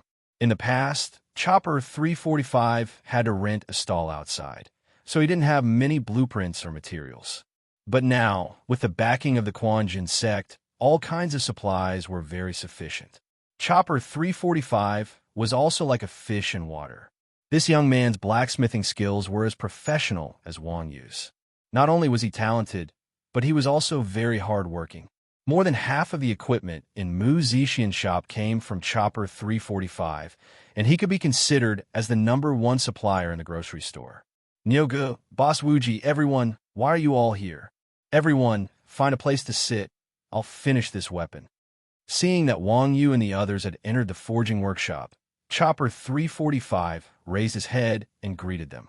He then continued hammering the weapons on the iron table. Everyone was impressed by Chopper 345's professionalism. They nodded and stood there, waiting silently. At this moment, Comrade Old Wang leisurely walked over with his hands behind his back. Seeing Chopper 345's forging technique, Old Wang was slightly startled. He had a surprised expression on his face, as if he was very interested in Chopper 345's forging technique. Although he had many doubts, he still quietly stood at the side and waited for Chopper to finish forging the weapon. After hammering the weapon in his hand, Chopper raised his hand and placed the weapon in the cold water that he had prepared beforehand. Old Wang finally opened his mouth and asked, "Who is Lu Tianqi to you?" When Chopper 345 heard Lu Tianqi's name, it was as if he was struck by lightning. His body trembled, and he unconsciously took 2 steps back. He then raised his head and looked at Lao Wang. When he saw Lao Wang's appearance and the arrogant ID above his head, he couldn't help but reveal a surprised expression. You are. Chopper 345 pointed at Old Wang and asked in surprise. "He's my dad," Wang Yu helplessly explained. "Isn't it written on his ID? This name is really unique." Chopper 345 gave a thumbs up in admiration. "Who is Lu Tianqi to you?" Old Wang didn't care about Chopper's evaluation of his name and asked again. "Lu Tianqi is my grandfather." Chopper honestly said, "Do you know him?" "I don't just know him." Old Wang said, "I'm Wang Tianlong. You should have heard of me." Wang Tianlong of the river, shaking fist? Chopper's eyes suddenly lit up when he heard Old Wang's name. He said in surprise, "You're the old friend that my grandfather often talks about?" "Sigh, that's just an empty title." Old Wang sighed and nodded. "I haven't seen him for more than 20 years. How is he now?" My grandfather has been gone for a few years." Chopper's expression was a little gloomy when he heard Old Wang's question. Time is always the most powerful killer. No matter how strong you are, when the time comes, you can't stop it. Time waits for no man. Wang Tianlong sighed and said, "Did you just use your family's forging technique?" "Yes." Chopper 345 nodded and said, "Unfortunately, this is a game. Although the forging technique is useful, it isn't very obvious." Chapter 16:13. What? The Chuanjin members were stunned when they heard Old Wang's words. Everyone knew that Old Wang had an epic-grade blueprint in his hands. It was even more valuable than an epic-grade equipment. After all, this blueprint was not as simple as creating an epic-grade equipment. Currently, there were quite a few advanced blacksmiths on the market. The only reason they had been stuck at this bottleneck was because they hadn't been able to forge a single piece of epic equipment. Hence, if a blacksmith player managed to forge an epic equipment using this recipe, that blacksmith would have successfully broken through the bottleneck and become a grandmaster blacksmith. This showed the importance of this blueprint. Of course, a blacksmith did not have a 100% success rate. The success rate of an advanced blacksmith creating an epic-grade equipment was even lower. Since the start of Rebirth, there was only one player who had created an epic-grade equipment, and that was Wang Yu. Wang Yu's forging level had already reached the Grandmaster level. Because of this, it would be safer to give this blueprint to Wang Yu. However, Old Wang wanted to give such a precious item to a small blacksmith. This was too much of a joke. To be honest, the people from the Quanjin sect didn't know much about logistics players. Chopper 345 was dragged into the guild by Wang Yu, and he rarely interacted with other players. Their relationship stopped at the level of nodding acquaintances, and they would only greet each other when they met. Although this kid was usually very diligent, To be given such a precious item for him to practice with, even the Chuanjian sect's group of daring fellows found it hard to accept. Damn, it would be fine if the forging was successful. If Old Wang was happy, everyone would be happy as well. It would be good for him and good for me. But if it was a clang, the forging experience would be increased by 10. Wouldn't that be very embarrassing? Money was just a worldly possession. The cost of the materials was a small matter, but the key was that the blueprint was priceless. It was the only one in the world, and even if one had the money, they would not be able to buy it. Everyone could tell a thing or two about Old Wang's style from his mannerisms. He was already so old, but his willful and unreasonable personality was even worse than Mingdu's. If he was angered, he would vent his anger on the people of Chuanjian. Even Wang Yu would be punished. In such a situation, it didn't matter how strong Wang Yu was. What else could he do? Oh, on the other hand, Wang Yu didn't think too much about it. He nodded and handed the blueprints and materials to Chopper 345 without hesitation. Seeing the blueprint that Wang Yu handed over, Chopper 345 was stunned. He grabbed the blueprint in his hand and said excitedly, "Epic blueprint. It's actually an epic blueprint." Everyone was a combat-type player, so they looked down on players who specialized in subclasses, thinking that they were just wasting their time. No one knew how much he loved blacksmithing, and no one knew what this blueprint meant to him. "What, you don't want to give me face?" Old Wang asked with a smile when he saw Chopper 345's expression. No, Chopper 345 was flattered. Such a precious blueprint, I'm afraid. At this point, Chopper 345 cautiously said, "Do you want to reconsider?" "I've thought about it." Lao Wang waved his hand and said, "At most, I'll fail. If I lose the blueprint, I'll get my son to get it for me." Didn't he say that he has an even better blueprint? F***CK. Wang Yu almost collapsed. He wanted to slap himself. Why did he have to be so pretentious? Fine, I've already been targeted by this old man. Don't show off your wealth. What a practical saying. Wu Ji and the others wanted to persuade him, but since Old Wang had already said this, they tactfully shut their mouths. It couldn't be helped. Having a son was just that capricious, especially with sons like Wang Yu, and evildoers run wild. One provided the materials, while the other provided the blueprints. All he needed to do was to directly get the equipment. It was perfect. This Chopper 345 was still a child, so his mental fortitude was average. Old Wang's blueprint was not only a pleasant surprise, but also a lot of pressure. For a moment, Chopper 345's hands were trembling, and he was so excited that he couldn't speak. Wang Yu walked over and patted Chopper 345's shoulder. "Don't be nervous, calm down. With your skills, this thing is nothing. Don't fail because you're nervous." I know." Chopper 345 nodded and walked to the workbench with the blueprint and materials. Phew! After taking a deep breath and calming himself down, Chopper 345 placed the forging blueprint on the workbench. The Night Devil Blade's blueprint and forging method appeared in front of Chopper 345. Hula! Chopper 345 opened the furnace and followed the instructions on the blueprint. He slowly placed the dark steel, mithril, adamantine, and other materials into the furnace. With the help of the system, the forging process was much simpler than in real life. In real life, one had to do it at the right time for fear of missing the right amount of heat. But in the game, everything was displayed in front of Chopper 345. As the materials were slowly thrown into the furnace, a loading bar appeared in front of Chopper 345. The metal materials in the furnace were slowly melted by the high temperature. All the materials mixed together and melted into a fiery red liquid. At this time, Chopper 345 skillfully placed the blueprint into the mold, and a mold for the Night Devil Blade appeared under the furnace. Next, Chopper 345 pulled the valve on the furnace, and the molten iron was poured evenly into the mold, turning into a jet-black broadsword.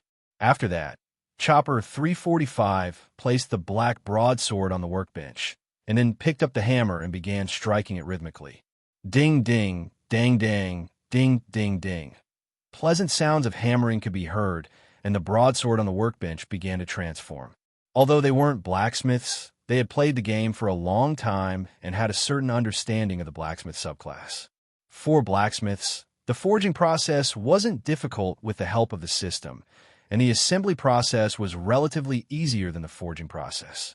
Only the tempering process was the most difficult part of forging equipment. At the same time, it was also the basic process of judging a blacksmith's skills. It was the most important process to test a player's skills. If one's tempering technique was stable, not only would the forged equipment have high stats, but the chances of getting full stats were also very high. If one's tempering technique wasn't up to par, they would be lucky to forge equipment with trash stats. The vast majority of equipment would fail due to the tempering technique, resulting in a loss of both player and money. Chapter 16:14. Blacksmithing experience was based on the completion of the mold, forging, and assembly. The higher the completion, the higher the experience. However, if the blacksmith failed, the experience would be so low that it would make one's hair stand on end. This was the most crucial part of a blacksmith's forging, so one could imagine the importance of forging. If a good blacksmith grasped the forging process well, they would have a higher chance of successfully forging a top-notch item, and the more experience they would gain. If one didn't grasp the forging process well, the lower the success rate, and the lower the blacksmith's experience. This was also the reason why there were so few high-level blacksmiths in Rebirth. If it weren't for the forging process, as long as one was willing to accumulate experience, they would have already become a high-level blacksmith. Everyone here was an expert. Even if they hadn't eaten pork before, they had seen pigs run. Although they didn't know how good a true blacksmith's forging was, Chopper 345's mastery of the forging process could be seen at a glance.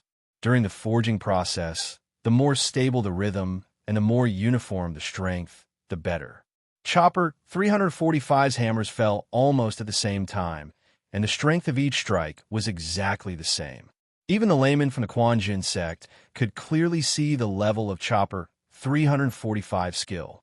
Perhaps it was because they hadn't seen many blacksmiths, but after playing the game for so long, they hadn't seen any blacksmiths as skilled as Chopper 345. F***CK. Chopper 345's superb memory left everyone in Xuanjin dumbfounded. They didn't expect their own guild to have such a hidden god. Sure enough, anyone that could catch the eye of Wang Yu wasn't an ordinary person.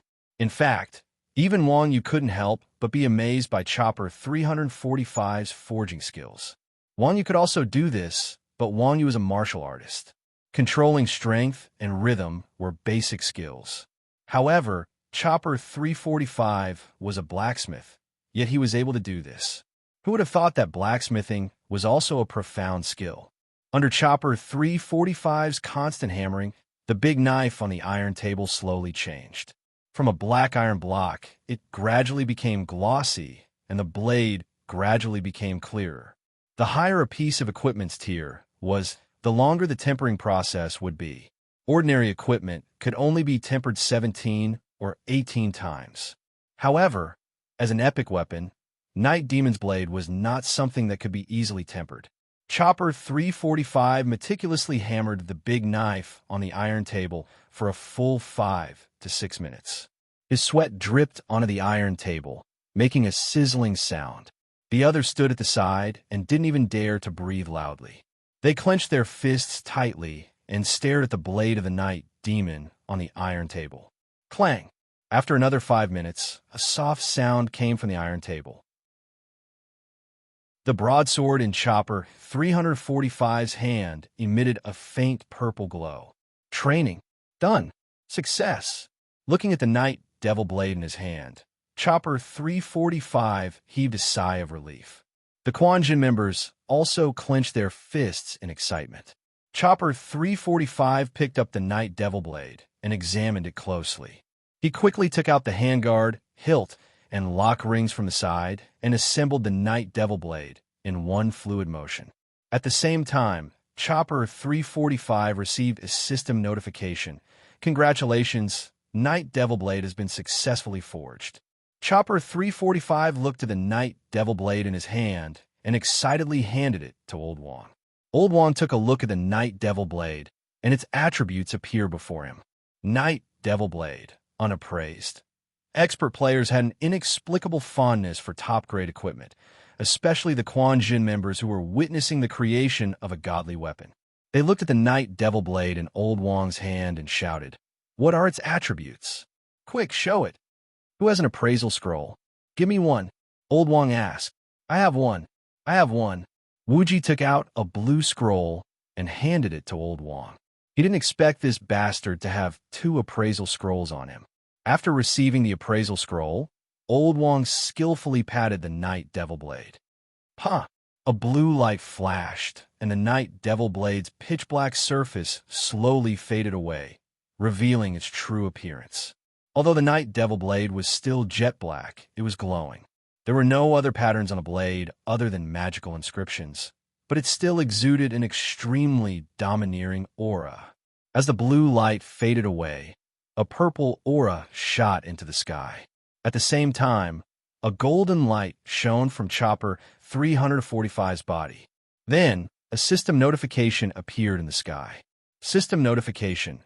Player Chopper 345 has successfully forged the godly weapon Night Devil Blade, becoming the 2nd Grandmaster Blacksmith in Rebirth and obtaining the title Blacksmith.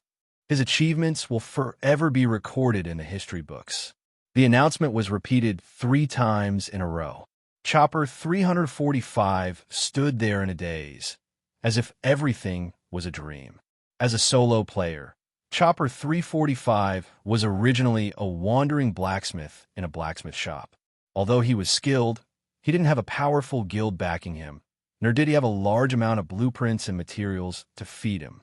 He could only rely on buying high and selling low to survive. As a result, he became poorer and poorer. This was the situation for most solo blacksmiths. They all dreamed of entering a big guild and earning a high salary, but if they couldn't level up, who would give them resources? No resources? Blacksmiths naturally couldn't level up as fast as others, and it was a vicious cycle. Fortunately, Chopper 345 was lucky enough to meet Wang Yu, who knew what was good for him. Wang Yu managed to pull him into the Quan Jin sect, which did not lack money. With a large amount of resources, Chopper 345's blacksmith level increased by leaps and bounds. Today, he finally broke through the bottleneck and became one of the 2 Grandmaster Blacksmiths in the entire game. The pain and sweat he had to endure was unimaginable. At that moment, Chopper 345 was most grateful to Wang Yu. Without Wang Yu, he wouldn't be where he was today. Secondly, he had to thank Old Wong. If it wasn't for Old Wong's trust in him, he wouldn't have been able to break through the bottleneck. Nyogu, Chopper 345 looked back at Wang Yu and his son, and tears almost flowed out his eyes. While Chopper 345 was indescribably excited, the World Channel was once again in an uproar. What was the most important thing for a player in a game? Equipment. As an equipment supplier, a high-level blacksmith was absolutely essential. As for Grandmaster Blacksmiths, they were even rarer than professional players. However, just a moment ago, an unknown player had actually broken through the bottleneck of the Grandmaster realm. To ordinary players, this was nothing. After all, no one could afford high-level equipment. However, to the major guilds, this was absolutely something that could drive them crazy. A Grandmaster Blacksmith and a nobody at that. He definitely didn't even have a guild. If they could invite him to their own guild. TSK, TSK, TSK. Chapter 16-15. After all, there were only 2 Grandmaster Blacksmiths in the game. One was Wang Yu, and the other was Chopper 345.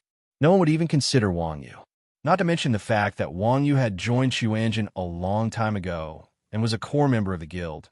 Just Wang Yu's identity alone was enough to make everyone flinch. He was the champion of the Pro League and the legendary #1 player in the game. Out of the 10 messages on the announcement screen, half of them were about Wang Yu. Asking Wang Yu to become a blacksmith in his own guild? What a joke. How shameless would he be to do such a thing? However, Chopper 345 was different. Although Chopper 345 was fortunate enough to appear on TV with Wang Yu, the main character was Wang Yu. Under Wang Yu's halo, No one would care about a small fry like him. As such, no one had any impression of Chopper 345. It was as if this brat had suddenly appeared out of nowhere and became a grandmaster blacksmith. The game world was like this. Miraculous encounters happened every day. Everyone had played the game for a long time, so they were not unfamiliar with these strange events that suddenly appeared. It was obvious that Chopper 345 was a small fry who did not even have a guild. This time, he must have gotten lucky and somehow became a grandmaster blacksmith. These guild leaders were all cunning. They even wanted to get their hands on food that had a master, let alone a masterless blacksmith. As such, Chopper 345's private messages exploded. He was bombarded by countless guild leaders, including top guilds like the Blood Alliance. Technical talents were scarce everywhere. The value of a grandmaster blacksmith was worth at least 5 elite teams. Of course, Chopper 345 wasn't an ungrateful person. Everything he had came from Wang Yu and Qiuanjin. Even though he had suddenly become famous, he couldn't forget his roots. Besides, the treatment he received from the major guilds wasn't as good as Qiuanjin's. After all, a large guild had a lot of members, so there were also a lot of benefits to be split. Even if a large guild had tens of thousands of members, the majority of the benefits would still fall into the hands of the guild leader and other leaders. Meanwhile, Qiuanjin had less than 20 players, and everyone had always split the benefits equally. It was hard to find such a guild. Therefore, Chopper 345 sent a group message to the other guilds. "Sorry, I have my own guild." Of course, the players from the big guilds weren't easy to deal with. They smiled at Chopper 345's words and sent another message. "Brother, which guild are you from? Our guild is very well treated. We can discuss the benefits later." Qiuanjin. Chopper 345 sent another message to the group. "Qiuanjin? Fuck." This time, everyone who received the news immediately quietened down. Hearing the 3 words, Qiuanjin sect, everyone felt a toothache. Damn it, why are there these guys everywhere? There were 2 Grandmaster-level blacksmiths in the game, and they were both from the Qiuanjin sect. Was there any justice in this world? This was too infuriating. Of course, even though everyone was angry, most of them were still calm. The Qiuanjin sect could be said to be notorious in the game. This group of bastards was originally a group of roving bandits in the game circle. Not only were their characters wretched and obscene, but they were also very strong. With the addition of Wang Yu, their strength increased by leaps and bounds. It was as if they had a weapon of mass destruction. Wherever they went, they would wreak havoc. They would destroy everything in their path and cause chaos in the game. This was especially true for Yu Huicheng. Even a large guild like the Blood Alliance was taken care of. It could be seen how difficult it was to deal with these bandits. As the saying goes, good shoes don't step on smelly dog shit. Even if you won, you wouldn't gain anything for being enemies with this group of people. If you lost, not only would you lose things, you would also lose face. Normally, no one would provoke them. Who would be afraid of them provoking you, let alone provoking you? Any guild with a bit of intelligence would be too lazy to provoke such a dog skin plaster. As long as you worked hard, you would eventually become a grandmaster blacksmith. However, if you provoked Qiuanjin, wouldn't you lose more than you gain? Therefore, after hearing Chopper 345's words, most people chose to give up. However, there were all kinds of birds in a big forest. There were many people with low intelligence who tried to poach people from Qiuanjin. Chopper 345 decisively rejected all messages from strangers. Chopper 345's decisiveness caused those who didn't know what was good for them to be shut out. At the same time, the news of Chopper 345 being a Qiuanjin player spread like wildfire. News spread extremely quickly on the internet. It didn't take long for everyone to know the background of this new Grandmaster Blacksmith. The Qiuanjin sect also became popular again. Since the launch of Rebirth, the most popular guild was Qiuanjin, the unbeatable Grandmaster of Combat, the champion team of the professional league, and even the first player to break away from the control of the faction were all from Qiuanjin. Now, even the only 2 Grandmaster Blacksmiths in Rebirth were Qiuanjin players. F*CK Could it be that the Chuanjin sect was the strongest sect in Rebirth? However, when everyone found out that the so-called Chuanjin was a small guild with less than 20 people, their worldview completely collapsed. Thinking about it, it made sense to move unhindered. If Chuanjin was a top guild with 300 main cities and millions of players, it wouldn't be surprising for them to have one or two experts. If there were a lot of people, there would always be a few outstanding people. However, so many powerful people came from a small guild like the Quanjin sect, which had less than 20 people. This was somewhat unbelievable. This was equivalent to saying that all the scientists in the textbooks had graduated from the same class, and their teacher was called Immortal Iron Ox. Even if this was true, it still sounded like a dream. All in all, Chopper's rise to fame this time allowed the players in the game to have a new understanding of the Chuanjin sect. They now knew that the lousy Chuanjin sect, which was secretly cursed by the players, was actually such a terrifying existence. No wonder these people were fearless in the game. It seemed like it wasn't without reason. As the saying goes, birds of a feather flock together. The famous people in Chuanjin were all great experts, and those who didn't have any fame were probably not weak either. However, what everyone did not know was that the high and mighty experts of the Chuanjin sect were currently surrounding Comrade Lao Wang like naughty children. Their eyes shone as they impatiently shouted, "Uncle Wang, send us the attributes of the equipment." Hee hee. Chapter 16:16. Night Devil's Blade, War Blade, Epic, Attack, 400-400 mana, 200-200 plus 50 strength plus 50 physique Shadow of the Night Demon. Passive skill. Increases attack speed by 30%.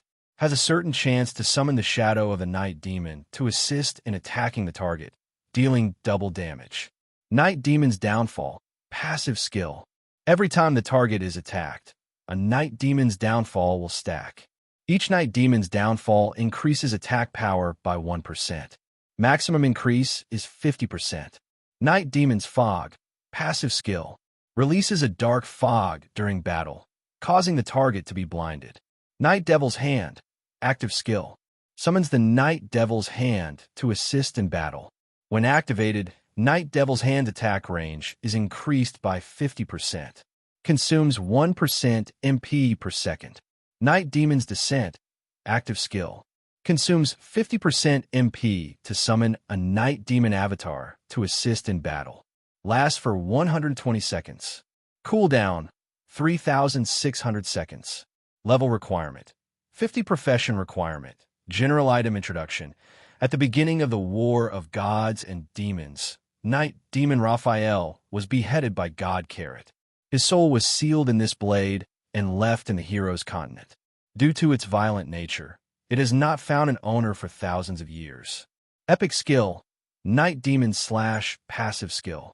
Has a certain chance of killing the target or breaking the opponent's weapon. Oh, looking at the Night Demon blade in Lao Wang's hand, everyone could not help but touch their chins. To be honest, even though the Night Demon's blade was an epic equipment, there was nothing special about it. The 5 skills were average, neither strong nor weak. It was completely in line with the attributes of a piece of equipment of this tier. The only thing worth mentioning was the Night Demon / skill at the end. Whether it was at the current stage or the later stages of the game, it was a terrifying attribute, especially when it came to breaking the opponent's weapon. After all, equipment was the most important thing to players in the game, and weapons were the lifeblood of players. However, this attribute came with probability, and its actual combat ability was not that great. However, the additional attributes of the equipment were related to the blueprint, because the attributes of epic equipment were fixed. The main attributes of the equipment were directly related to the Night Demon Blade's attack, magic, strength, and constitution. Obviously, as a Grandmaster Blacksmith, Chopper 345 was very qualified. Ordinary blacksmiths would be able to forge a weapon with full attributes. However, under Chopper 345's forging, the Night Demon Blade's 4 main attributes were all full attributes. It could be called the best of the best. Of course, Lao Wang and Wang Yu were both martial artists. They did not have high requirements for the attributes of their weapons. To people like them, the most important thing was whether the equipment was suitable or not. The saber had always been a rather domineering weapon. Old Man Wang was a domineering person to begin with. Once the Night Demon Blade was in his hands, the sense of compatibility seemed to be innate, causing Old Wang to beam with joy. Old Wang shouted excitedly, "I'm in a good mood today, so I'll use a set of saber techniques to broaden your horizons." All right. When they heard Lao Wang's words, the people from Quanjun sect could not help but cheer. The people from Quanjun sect did not know martial arts, but they could not help but like to watch a good show. Wang Yu's son was already so awesome, so his father was definitely not just for show. When an expert of this level personally demonstrated his saber techniques, everyone had no reason not to cheer. Moreover, if the old man was happy, as juniors, they had to show their support even if they weren't interested. Otherwise, if they dampened the old man's mood, the old man might even take their lives. What was the point of that? As they chatted and laughed, everyone crowded around Old Wang and came to the courtyard. Old Wang did not hesitate to pick up the saber and start practicing. As a kung fu grandmaster of the older generation, Lao Wang's strength had already reached the pinnacle. When he brandished his sword, it was powerful and domineering. The long sword was sometimes light and sometimes heavy. It flew up and down, and not a single drop of water could enter. Even a layman who did not know kung fu could enjoy watching such kung fu to his heart's content. At the side, Wang Yu was also extremely excited. However, Wang Yu was not excited because of Old Wang's martial arts. After all, this kind of martial arts practice was nothing in Wang Yu's eyes. The reason why Wang Yu was excited was because of the weapon in Old Wang's hands. Weapons were a man's hormone. Even ordinary men would like weapons from the bottom of their hearts. As someone who practiced martial arts, Wang Yu loved weapons even more. Seeing that his father had obtained a handy weapon, Wang Yu's heart was itching. However, the materials promised by evildoers run wild had not been sent to his mailbox. At that moment, Wang Yu could not wait any longer. Thus, he hurriedly opened his friend's list and urged, "Where are my materials? Why haven't they arrived yet?" After sending the message, Wang Yu remembered Wuji's words and quickly added, "Oh right, calculate the price of this batch of materials. I will send the money to you later." However, even after Wang Yu sent the message, there was still no reply from evildoers run wild. Huh? What's going on? Why is this brat ignoring me? Old Wang had already practiced 3 sets of saber techniques, but evildoers run wild had not replied. Wang Yu also felt that something was wrong. Replying to a message within seconds was the greatest respect for a person. It was true that evildoers run wild was an arrogant person, but he still respected Wang Yu very much. In the past, when Wang Yu sent a message to evildoers run wild, no matter how busy evildoers run wild was, as long as he was online, he would definitely reply within 10 seconds. However, a long time had passed, and there was still no movement from evildoers run wild. It was really strange. Thinking of this, Wang Yu took a look at evildoers run wild status again. There was no problem, he was not offline, and he was not busy, but why was there no reply? "Are you okay?" Wang Yu sent another message. At this time, evildoers run wild finally replied. The reply was very simple. Only 2 words. "Help." Yeah. Seeing this message, Wang Yu was immediately stunned. Wang Yu knew very well how strong evildoers run wild was. Although this kid's talent in martial arts was not as high as Wang Yu's, and he was not as hardworking as Wang Yu, he had a good foundation and strength. In addition, this kid was the richest person in Rebirth, and his equipment was incomparably powerful. In this game, other than Wang Yu could not think of anyone else who could make evildoers run wild cry for help. "What's wrong?" Wuji saw Wang Yu's expression and could not help but ask. Wang Yu said with some uncertainty, "Evildoer, he just asked me for help, what?" Hearing Wang Yu's words, Wuji's expression immediately became serious. He touched his chin and said seriously, "Damn, what I was most worried about really happened." Chapter 16-17. Evildoers Run Wild was a merchant, but he wasn't a low-profile person. Back when the Pro League had just ended, Evildoers Run Wild had quickly signed a ragtag team. Wuji had already predicted this day. The tallest tree in the forest would be destroyed by the wind. In real life, if a person was too high profile, people would be jealous, let alone in a world where there were no morals. To move unhindered was just a new guild. The guild was something that needed time to build up. Like Blood Alliance, an old guild that had been around for many years, had a deep foundation and vast connections.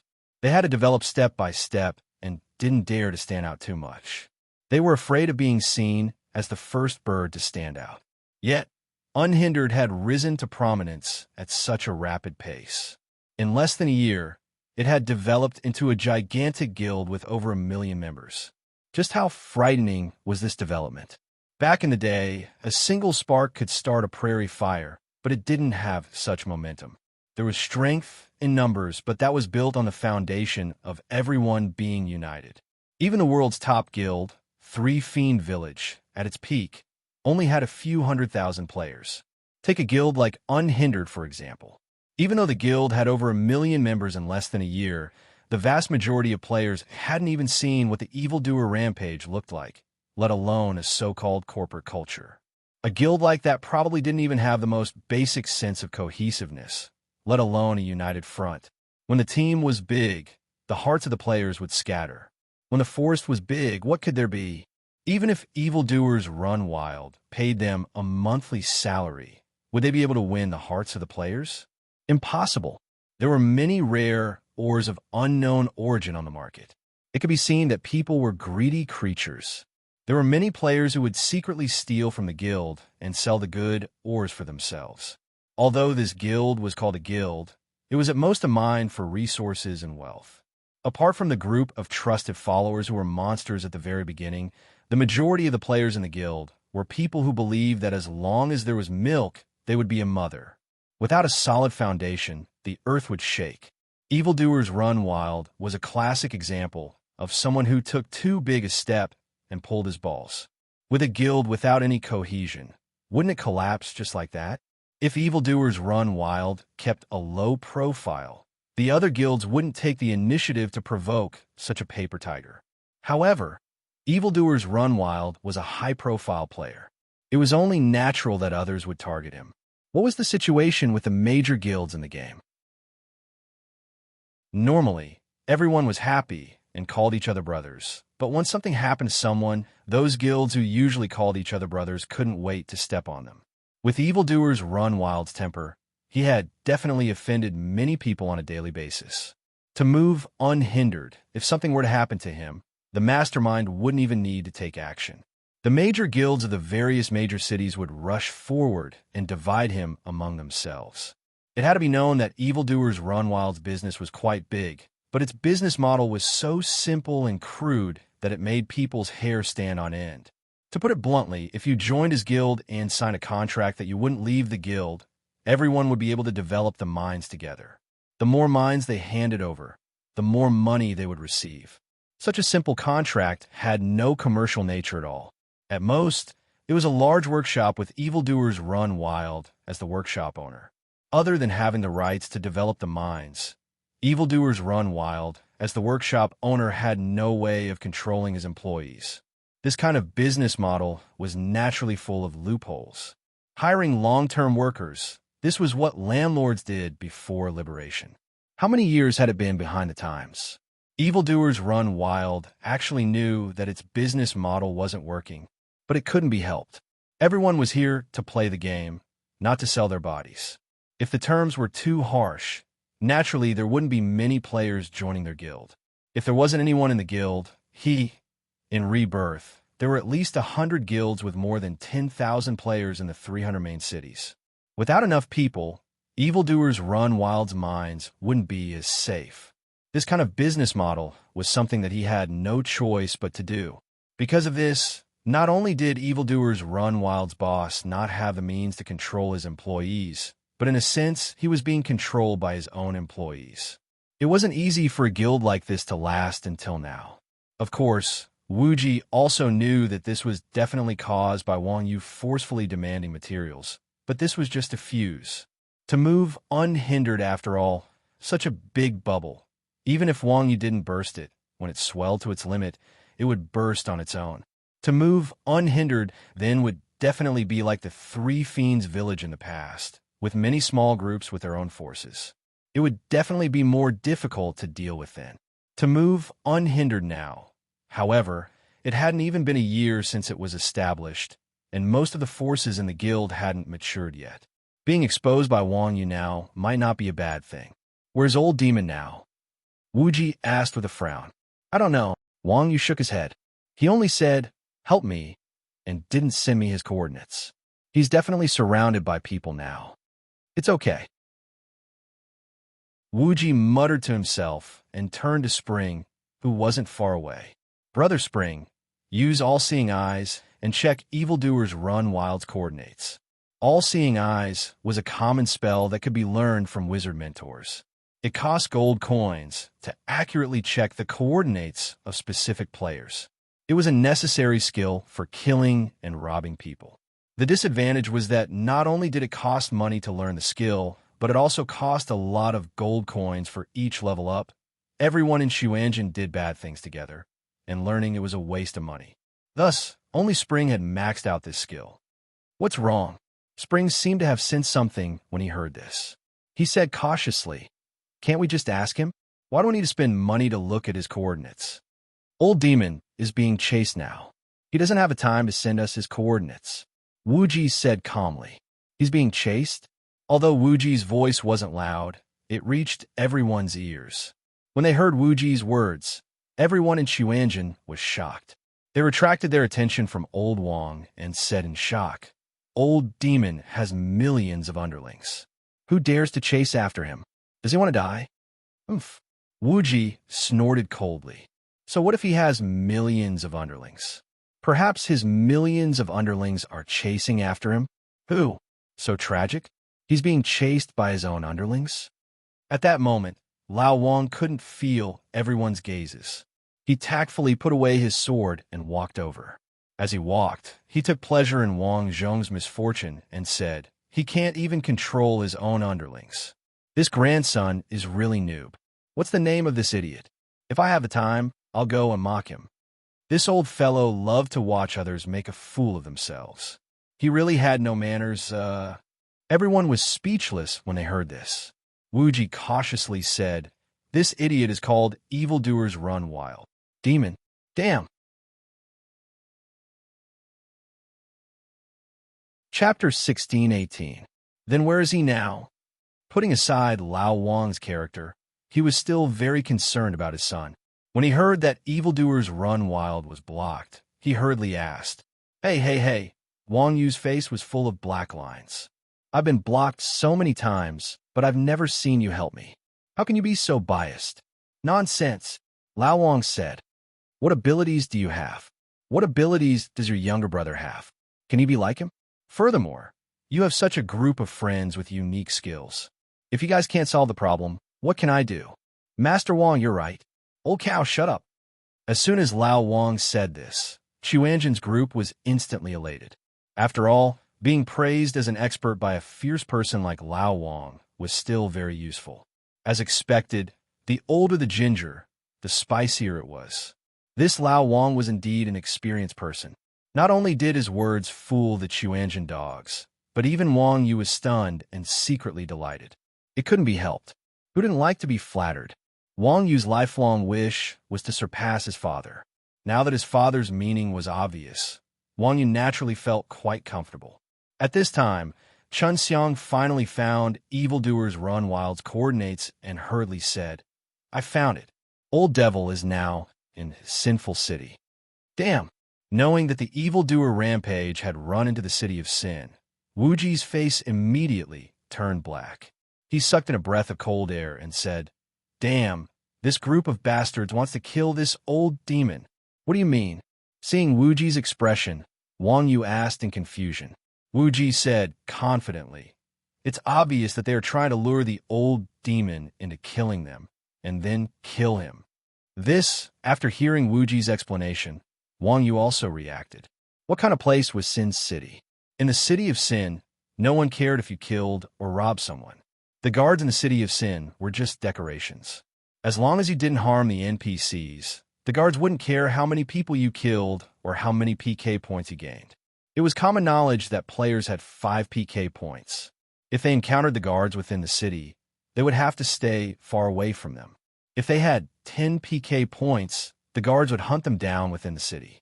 However, in Rebirth, not only were monsters' drop rates low, but players' drop rates were also low. Even a red name with 10 PK points would not drop too many items in one go. But if the PK points were stacked without a limit, once a player died, they would drop so much that not even their underwear would remain. Obviously, this group of guys chasing Evildoers Run Wild knew the strength of Evildoers Run Wild very well. Otherwise, they wouldn't have come up with such a vicious idea to give Evildoers Run Wild a quick death. They were afraid that a long delay would bring trouble. Then what are we waiting for? Let's go. Lao Wang naturally understood what kind of situation Evildoers Run Wild was in. Upon hearing this, he anxiously wanted to use the teleportation portal to send Yu Huicheng flying. Uncle Wang. Upon seeing this, Wuji hurriedly shouted, "Take the airship. By the time we get there, the old monster's corpse will be cold." As he spoke, Wuji took out 3 scrolls and distributed them to everyone.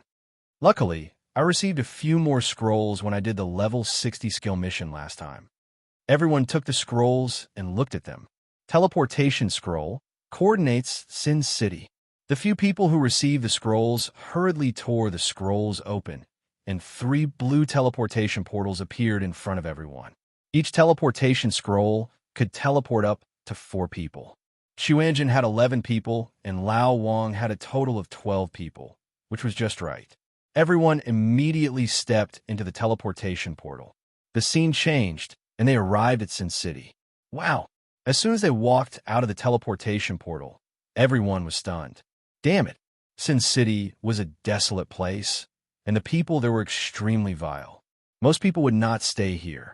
After Wang, you had triggered a monster massacre in the city. The main city level of the City of Sin had dropped to the level of a town. The area of the main city had instantly shrunk, and the originally small number of players had been forced to leave their homes. The city was practically empty. But now, Sin City, which was not big to begin with, was now filled with players everywhere. They were so densely packed that there was almost no place to stand. It was a black mass as far as the eye could see. F***CK. Seeing so many people, Xuanjin and the others were speechless. They were here to save people, but there were as many people as there were maggots in a cesspool. It was difficult to choose the maggot they wanted to find among so many maggots. Furthermore, this description was disgusting. If they could not even find the person they wanted to help, how could they do it? Of course, Xuanjin had always asked Wuji for help when they could not make a decision, and looked for Wang Yu to intimidate them with force. In such a situation, everyone's gaze fell on Wuji and said, "Wuji, old dog, what should we do?" Ask. Wuji stretched out his index finger and shook it. Then, he pulled a player beside him and asked, "Brother, where is that bastard Evildoers Run Wild?" Huh?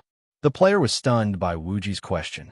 He looked at Wuji and asked in confusion, "You guys just arrived?" "Yes, we just arrived. It seems like we're late." Wuji nodded. "Not late yet. That evildoer is not dead yet." The player pointed at the wizard tower in the distance and said, "He's on the tower. I don't think we'll be able to squeeze in anytime soon. But that's better. At least we're not traitors." It seemed like this player was quite good at comforting himself. He had already surrounded evildoers Run Wild like a dog, and he still said that he was not a traitor. Could it be that he had to go up and stab evildoers Run Wild to death? In order to thank you, I've decided to teach you a way to not be a traitor and still get some benefits, Wuji said with a smile. "Oh, what is it?" The player was surprised. Hee. Wuji laughed. Mingji and Daoxue, who was behind the player, took out a dagger and stabbed the player in the back.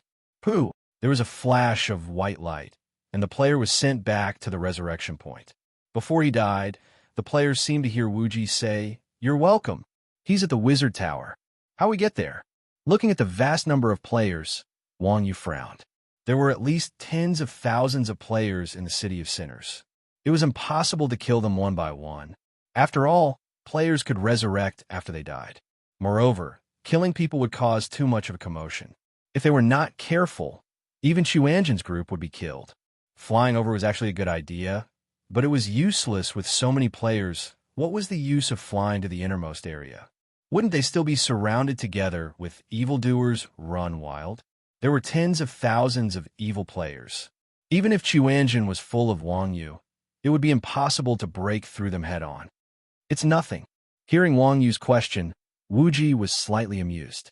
Then, he said to Wang Yu, "Later, we'll scatter these people. You and Uncle Wang will go in and save them." "Scatter? You guys?"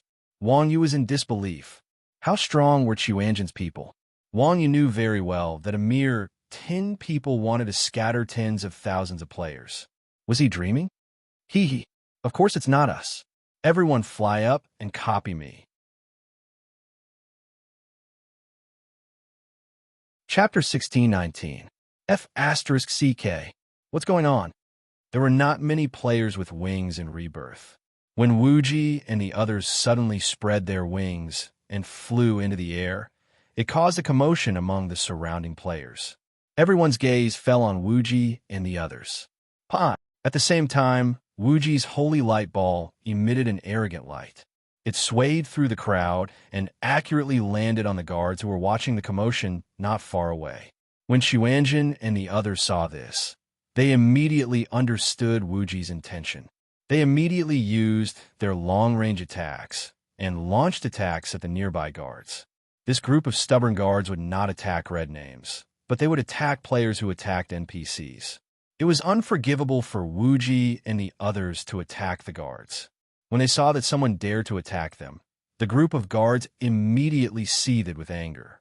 They flung their spears and rushed in the direction of Wu Ji and the others. Excuse me. When Wang Yu saw this, he hurriedly pulled old Wang back a few steps and leaned against the wall. Before the other players could figure out what was going on, they saw a dozen guards charging at them aggressively. As the direct subordinates of the system, no one knew how strong these guards were. In any case, everyone knew that there were no players or NPCs in the game that they could not kill in a second. This included god-level bosses. To move unhindered, this group of traitors could not even withstand a single blow. Under the attack of the guards, white light floated up. The dozen guards were like sharp knives that killed their way from all directions. They rushed all the way to Chuanjin and the others, causing all the players to cry out in alarm. They wanted to dodge, but it was too late. Wang Yu and old Wang were naturally very safe by leaning against the wall. When he saw this terrifying scene, old Wang wiped his sweat and said, "Your friend is really ruthless. Let's quickly follow them." Indeed, Chuanjin and the others did not have the ability to tear apart so many players. However, they could not resist Wu Ji's treachery and viciousness.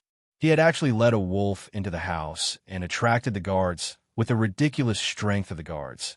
Even though there were only a dozen or so of them, they could easily tear through tens of thousands of players. Laowan did not expect Wu Ji to have such a ruthless move. There's no need to rush. This is just the beginning. Wang Yu stopped Lao Wang, as if he was used to this. This fellow has even more ruthless tricks up his sleeves. Let's wait a little longer in case we get implicated. Lao Wang, to move unhindered by Chuanjin and his companions. The rear was scattered by the guards. In the blink of an eye, these guards stepped on white light and arrived at the foot of Wu Ji and his companions. Just as Wu Ji and the others were about to be killed by the guards, something awkward happened. Although these system guards were invincible, they were not without flaws. These bastards were all incredibly powerful, but none of them could fly, and none of them had ranged professions. Looking at Wu Ji and his companions in the air, the guards paused for a moment. Then, they bent their knees and leaped into the air. They raised the weapons in their hands and used the collapsing mountains and splitting earth slash, smashing toward the Chuanjin people. At this moment, the animals in Chuanjin also received Wuji's order. Disperse. The Chuanjin people who received the order did not say anything else and flew forward in all directions. No one could be more shameless than the system. This group of guards cannot fly, but they could jump in the air and make turns. Seeing that the Chuanjin people had dispersed, these fellows changed their direction in the air. Boom, boom, boom. The dozen or so guards used the force of their jumps to rush forward for a distance before landing on the ground. The dozen or so collapsing mountains and splitting earth slashes landed among the players and released dazzling lights. It was as if flowers were blooming everywhere, dazzling and full of murderous intent. Cunning villains. Justice will prevail. After landing, the guards did not stop at all. With a loud shout, they raised their spears in front of them and charged in all directions in the direction that the Chuanjin people had escaped. F***CK. What's going on? The players below were dumbfounded when they saw the guards acting as if they had gone mad. To move unhindered was this group of players who mined for a living. It was even harder for them to level up. Naturally, they would not just sit and wait for death. Faced with the pouncing guards, the players hurriedly ran away. Unfortunately, the entire main city of the City of Sin was slowly filled with people. The density of the population had reached a point where they could not even stand shoulder to shoulder. One could imagine the consequences of fleeing in panic in such a situation. Power-type classes had strong bodies, so they fared slightly better in this situation. However, fragile classes like mages and archers, no matter how fast they ran or how fast they were completely useless in this situation. They were trampled underfoot by the enemy. In an instant, the players in the city were in chaos. There were cries of shock, curses, and cries everywhere. White light flashed in the crowd, and there were countless deaths and injuries. Some were trampled to death, some were squeezed to death, and many were stabbed to death by the black-hearted players. With great difficulty, the players who had died had some space to maneuver. The pursuing guards had already rushed in front of the crowd. After another wave of slaughter, they directly cleared out a wide street that led to the sky. Because there were too many players who had died, the resurrection point was overcrowded. The players who had been slaughtered by the guards were not resurrected at the resurrection point in the City of Sin. Instead, they were forcefully transported to the temporary resurrection point in the leveling area. Seeing how terrifying the guards were, the remaining players naturally did not dare to stay on the street. They all fled in all directions. In just 3 to 5 minutes, the originally crowded street suddenly became abnormally deserted. Wuji had always been ruthless. After clearing the path in front of Wang Yu, he did not stop there. His group of people led the guards to the other streets and slaughtered a few more people before spreading their wings and leaving. To move unhindered, the players who were lucky enough to survive looked at the figures of Wuji's group as they left. They could not help but tremble. It was likely that they would not dare to stroll on the streets for a while. What a joke. With this group of sweeping NPCs around, who would dare to walk the streets? Wouldn't that be courting death? All right, you guys go and save them. We're going to escape. Hee hee. After receiving Wuji's message, Wang Yu smiled at Lao Wang and said, "Let's go. It's our turn." Damn it. At that moment, Lao Wang was completely stunned by the scene just now. He only came back to his senses after being reminded by Wang Yu. He said with lingering fear, "Your friend is quite interesting. He's all right. That's the only good thing about him." Wang Yu laughed. Good thing? Lao Wang was dumbfounded. The wizard tower in the City of Sin was located in the center of the city. Wang Yu and his son were at the resurrection point, which was only a few hundred meters away from the wizard tower. Just now, the players had blocked the way and it was difficult to advance.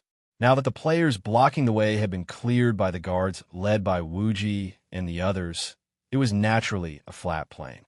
Soon, Wang Yu and his son arrived at the wizard tower without much effort. Chapter 16:20. Wuji's actions just now had cleared the entire street of people.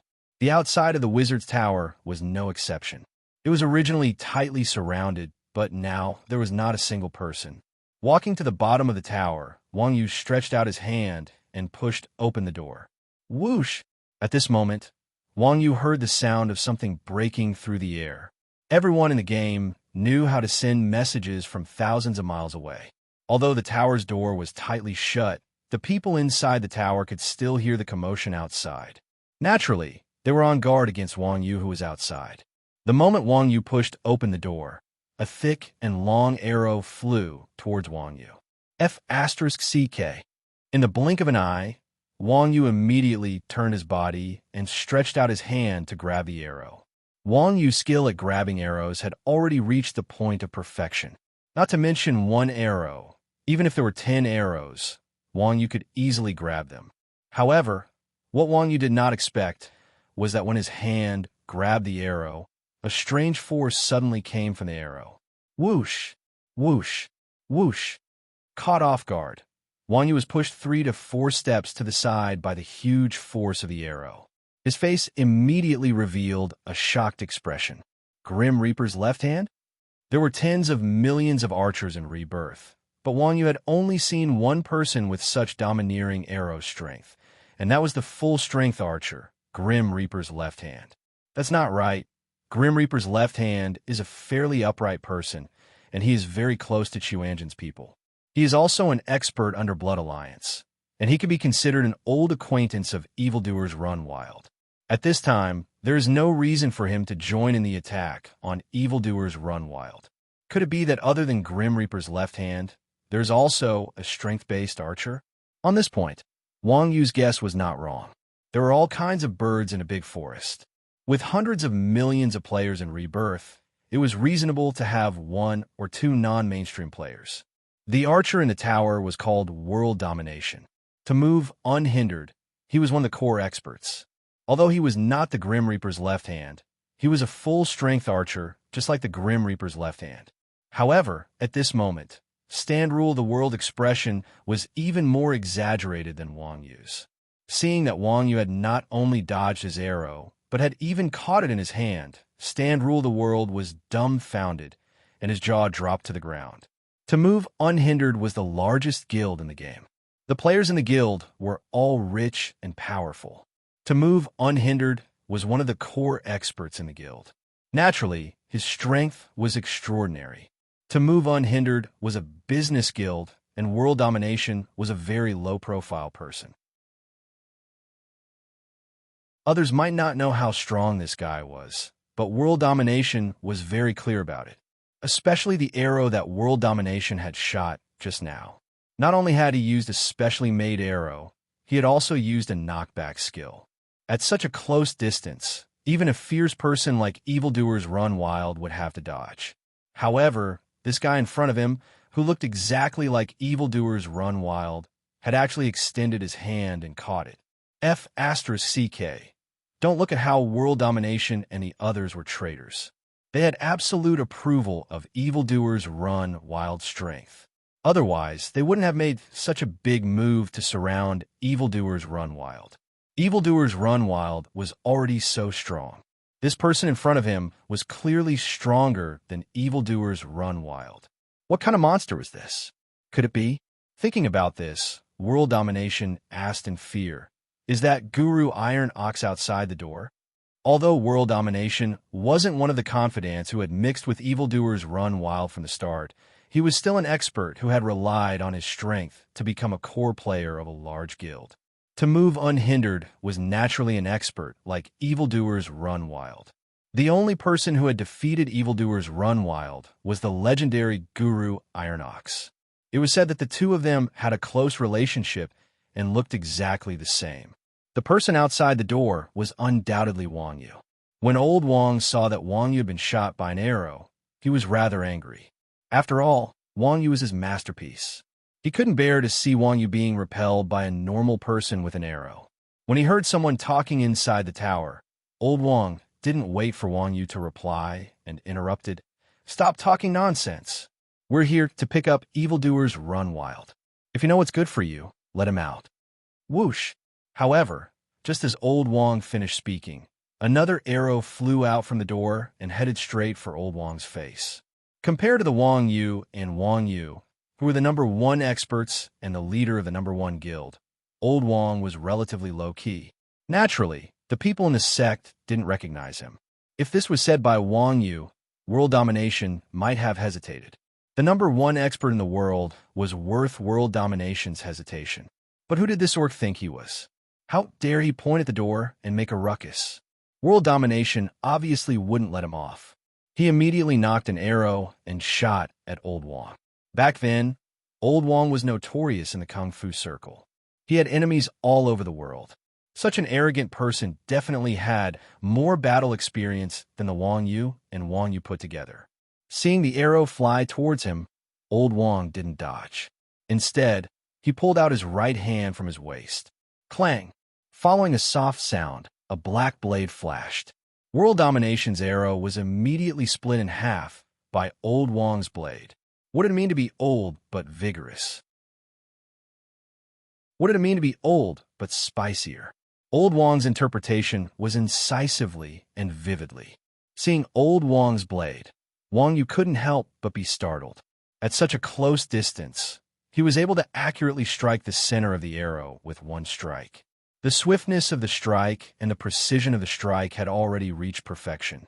There were no more than 5 people in the world who could surpass this kind of saber technique. Wang Yu originally thought that after his realm increased, he should have already surpassed his father. He didn't expect that the gap between the two of them wasn't that big. It seemed like Old Wang's battle experience was more important than his martial arts realm. Whoosh whoosh. The arrow that was split in half by Old Wang flew to the left and right. World Domination's heart was about to break when he saw this. To move unhindered, he was a top-notch expert in a super guild. To move unhindered, he had incomparable confidence in his own strength. However, in just a few minutes, he had missed 3 arrows in a row. World Domination was starting to doubt his life. 4 evildoers run wild to be able to dodge his arrow.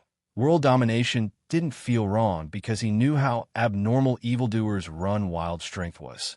For Wang Yu to be able to catch his arrow, World Domination didn't feel wrong because he understood that the person standing in front of him was the number 1 expert in the game. Even evildoers' run wild couldn't do anything to Wang Yu, so it wasn't shameful for his arrow to be caught by Wang Yu. However, Old Wang's blade had completely chopped World Domination's confidence into powder. This was just AF * King Passerby. How could he block his arrow? Chapter 16:21. In fact, ruling the world still had the strength to back it up. It was just that he had bad luck. There were only a few players in Rebirth who could block his arrows. Today, he had met 3 of them in a row. It was clear that he did not have a chieftain's face. It was no wonder that he was beaten to the point of questioning his own life. Of course, evildoers run wild was still stuck in the tower. Wang Yu and his companion did not have the time to confront ruling the world. Seeing that ruling the world had no intention of repenting, Wang Yu immediately flashed through the door. Seeing Wang Yu rush through the door, ruling the world turned pale with fright and hurriedly shouted, "Not good! Evildoers run wild's helpers have rushed in." As he said that, ruling the world grabbed the bow and swung it. Crash! A mechanical sound rang out. A wide blade ejected from the end of the longbow in ruling the world's hand. Immediately after that, ruling the world grabbed the bow with his left hand and twisted it with his right. The huge bow immediately turned into a guandao. With a wave of his right hand, he directly slashed at Wang Yu. Seeing the weapon in ruling the world's hand, Wang Yu could not help but be slightly stunned. He did not expect this guy to be a close-range archer. If it was anyone else, they would definitely be caught off guard when encountering a guy as unconventional as ruling the world. Moreover, with ruling the world's strength, even a tank profession would not be able to escape unscathed. However, encountering Wang Yu, ruling the world was like kicking a steel plate. Who was Wang Yu? The number 1 expert in the Kung Fu circle, the number 1 grandmaster of combat in Rebirth. In terms of close-range Kung Fu, Wang Yu was the true master. Playing with a big knife in front of Wang Yu was not showing off in front of an expert. Faced with the guandao slashing towards him, Wang Yu did not panic. He extended his hands forward and used a knee strike. Although he moved later, he reached first and grabbed the hilt of ruling the world's knife. Then, He slightly leaned back and used the force to swing. Ruling the world suddenly felt an unstoppable force coming from the knife hilt. Before Zhen Tiantianxia could react, Zhen Tiantianxia was thrown out the door by Wang Yu. At that moment, Lao Wang followed closely behind Wang Yu and entered the door. When he saw Lu Tianxia flying toward him, he raised his hand and slashed. Archers were a squishy class. A full-strength archer wouldn't have a lot of HP. Naturally, world domination wouldn't be able to withstand old Wang's attack. Pooh! With a muffled sound, standing Heavenly King was cut into two by Lao Wang and died on the spot. Standing Lu Tianxia, who had died mysteriously, felt extremely sullen. Little did he know how great of an honor it was to die in the hands of these two. After all, apart from this incident, these two had never joined hands to deal with anyone. It was to the extent that when Raging Heavens found out how powerful the orc who had killed him was, he would often use this as a topic of conversation. He would brag to others with a face full of pride. You guys don't know, Iron Ox and his father had barely managed to kill me back then. After killing Zhen Tiantianxia, Wang Yu and Lu Tianxia saw the situation inside the tower. The wizard tower seemed special, but it actually only had 7 or 8 floors. At that moment, the stairs were filled with players. Evildoers Run Wild was forced to the top of the tower by the crowd of players. He fought and retreated, doing his best to resist the crowd's attacks. From this, it could be seen the disadvantage of full-strength players. Their mobility was generally not high. Even Evildoers Run Wild was the same. Surrounded by so many people, he didn't even have the chance to fly and escape. Fortunately, Evildoers Run Wild wasn't stupid. He had a lot of combat experience. If he was surrounded by so many people on a wide street, with his movement speed and body technique, he would definitely die. Anyone who had fought before would know that no matter how many people there were, after surrounding a target, only the 10 people in the innermost area could directly attack the target. However, there were long-range classes in the game, so the number of players who could attack the target was many times more. Even Wang Yu would be flustered when dealing with tens or hundreds of people at the same time, let alone Evildoers Run Wild, who focused all his points on strength. Therefore, this guy decided to hide in the wizard tower. The interior of the wizard tower wasn't very spacious, and the stairs were only slightly more than a meter wide. This way, when Evildoers Run Wild stood on the stairs, the number of melee players who could attack him at the same time decreased from 10 to 2.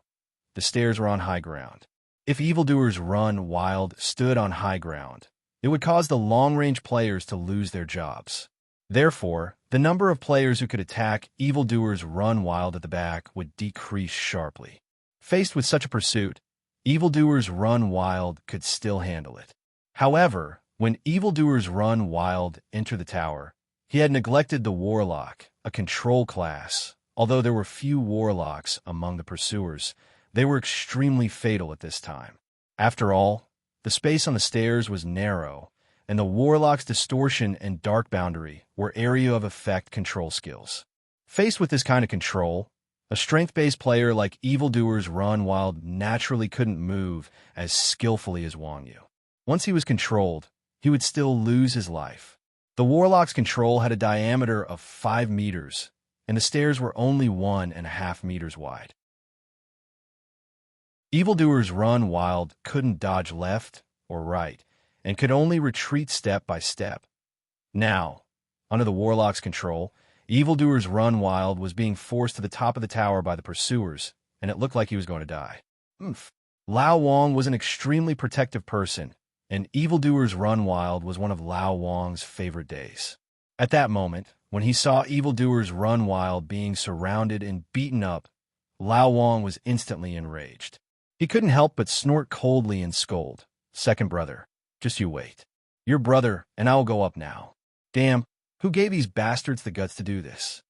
At this moment, the pursuers on the second floor who had received Lu Tianxia's notification turned around.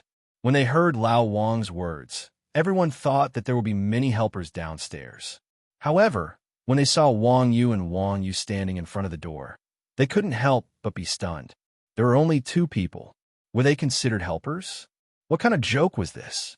At this moment, Evildoers Run Wild also heard Lao Wang's voice. He couldn't help but feel excited.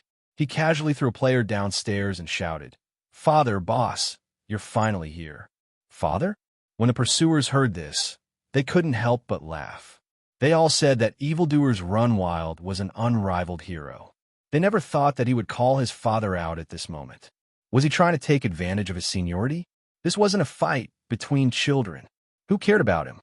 You guys, take care of those two down there. The rest of you continue.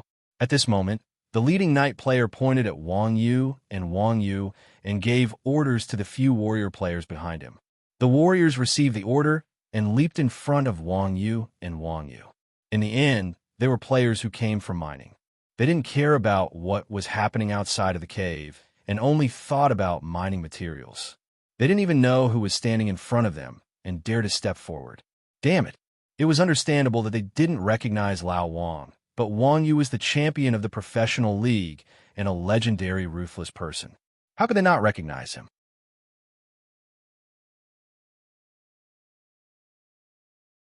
Chapter 16:22. Haha. Seeing that there was really a fool who dared to stop Wang Yu and Feng Luo, the evildoer Hung Xing couldn't help but laugh at the knight. Sovereign's dissent. Do you really think that a bunch of trash like you can cause any trouble? Oh, the knight raised an eyebrow. Boss, you've even brought up your own father. Don't tell me you still don't have the slightest awareness? Since we were once brothers, I will also call you Big Brother. Do you really have the heart to let the brothers who have dominated the world fight each other? As long as you hand over the guild leader's token and everyone's contract, I'll let you live. I'll even compensate you with a large sum of money. Otherwise, don't blame me for being ruthless. To move unhindered was the reason why Evildoers Run Wild was able to control such a large guild. Evildoers Run Wild had everyone's contract in his hands. As long as the contract and token were still in Evildoers Run Wild's hands, these players were theoretically still employees of Evildoers Run Wild. Even if they betrayed Evildoers Run Wild, the guild's profits would still belong to Evildoers Run Wild. To move unhindered in the face of the guild's profits, these players didn't care about anything else. So even if Sovereign's dissent succeeded in usurping the guild's position, they wouldn't be able to obtain the guild's profits without the token. To move, unhindered players couldn't leave the guild. They couldn't even disband the guild and start anew. The reason why Sovereign's dissent forced Evildoers Run Wild into a dead end and gave Evildoers Run Wild so many PK points was to get the token or contract out. With the token, there would be profits. With the contract, they could rebuild the guild. The guild leader's token couldn't be stored in the guild's warehouse. So even if Evildoers Run Wild stored the contract in the guild's warehouse, Sovereign's dissent could replace it as long as they obtained the token. Huh. Upon hearing that, Evildoers Run Wild sneered and said, "Since you don't want to fight, just quit the game and never play again. Why waste your breath on me? What's the use of all this high-sounding bullshit?" After saying that, Evildoers Run Wild turned to the players behind Sovereign Descends the World and said, "You bastards, I've never mistreated you. Do you really think that you'll be able to make a living by following this kid? Or do you think you can change the world by killing me?" Hearing Evildoers Run Wild's words, the players who were attacking Evildoers Run Wild immediately slowed down their attacks. Originally, they were all Evildoers Run Wild subordinates, so they were a little reluctant to become traitors. But now that they had followed Sovereign Descends the World to hunt Evildoers Run Wild for so long, they had also experienced how difficult it was to deal with Evildoers Run Wild. So, when they heard Evildoers Run Wild's words, they couldn't help but feel conflicted. No matter how unscrupulous Evildoers Run Wild was, he had never mistreated anyone when it came to profits. On the other hand, Sovereign Descends the World had dared to usurp power for the sake of profits. He was clearly not a good person. If he really became the guild leader, he might not be much better than Evildoers Run Wild. Evildoers Run Wild. Seeing that everyone was wavering, Sovereign Descends the World exclaimed, "You're about to die, yet you're still trying to mislead us. Don't listen to his nonsense. Kill him, and we'll all be free." Oomph. Evildoers run, Wild snorted. At the end of the day, you're just here for the thing in my hands. I might have been considering what you said just now, but now that my helpers are here, you're all finished. Helpers? Haha. Sovereign Descends the World glanced at Old Wong and said, "Is this all you've got? Kill them all." It was obvious that these miners weren't idiots, thanks to Evildoers Run Wild. Wang Yu's appearance was quite a deterrent to these warriors. After receiving another order from Sovereign Descends the World, one of the middle-aged warriors hurriedly said to the others, "That young one doesn't look easy to deal with. Let's kill the old one first. He looks a little weaker." Okay. The others looked at Wang Yu, then at Old Wong, and expressed their agreement. Seeing that no one had any objections, the middle-aged warrior raised the great sword in his hand and slashed at Old Wong. This bastard sure has guts to say something like that to Old Wong's face. Old Wong's temper didn't allow him to do as he pleased. His face darkened, and without another word, he slapped the warrior's great sword away with his left hand and kicked the warrior in the back of his collar. Then, he raised his right hand and slashed at the warrior's neck, sending his head flying. Bang, bang, bang. Old Wong's strike was extremely fast. Even after the warrior's head was decapitated, the health bar on the warrior's head hadn't even reached the bottom yet. The warrior's head bounced a few times on the ground like a rubber ball before disappearing into a ball of white light. Motherf asterisk cur. Everyone felt a chill run down their necks when they saw this scene, and they subconsciously touched the back of their necks. Rebirth was a holographic simulation game. Players were basically transported to another world in Rebirth. Although PvP was very common in the game, PvP between normal people was basically throwing skills at each other. The one who threw skills first and cleared the other's health bar first would be the winner. However, Old Wong didn't even use any skills. He directly grabbed the enemy and beheaded them. Such a terrifying way of PvP was definitely something that no one had ever seen before. The visual effect was much more shocking than throwing skills at each other. Moreover, looking at his technique and the position of his blade, he seemed to be very familiar with it. Who would dare to provoke such a terrifying person? Let's hit the small one. The warriors looked at each other and tactfully looked at Wang Yu. Without waiting for them to make a move, Wang Yu had already rushed in front of them. He stretched out his hands and grabbed two of the warriors' necks. Then, he pressed his hands down and used the momentum to kick out. Bang, bang, bang, bang. Following a series of dull thuds, Wang Yu's feet landed on the chests of the other warriors at almost the same time. Warriors had thick skin and flesh. Wang Yu didn't use any weapons or skills, so he didn't kill them instantly. Instead, he kicked them back a few steps. The warriors' formation was broken, and Wang Yu easily jumped to the center of the mage tower. "I'll leave these people to you." Wang Yu waved at Old Wong, activated Qinggong, and leaped into the air. Fighters had the highest jumping ability out of all the classes, and Wang Yu's Qinggong allowed him to jump 4 times. With this one jump, Wang Yu directly jumped from the ground to the 4th floor. Holy shit! The players on the stairs were shocked by Wang Yu's exaggerated jump. At this time, Sovereign Descent also saw Wang Yu's appearance with the help of the light from the top of the tower. Sovereign Descent seemed to remember something when he saw Wang Yu's appearance. His heart suddenly skipped a beat, and he hurriedly shouted, "Not good. Everyone, attack that fighter who jumped up. Don't let him come up."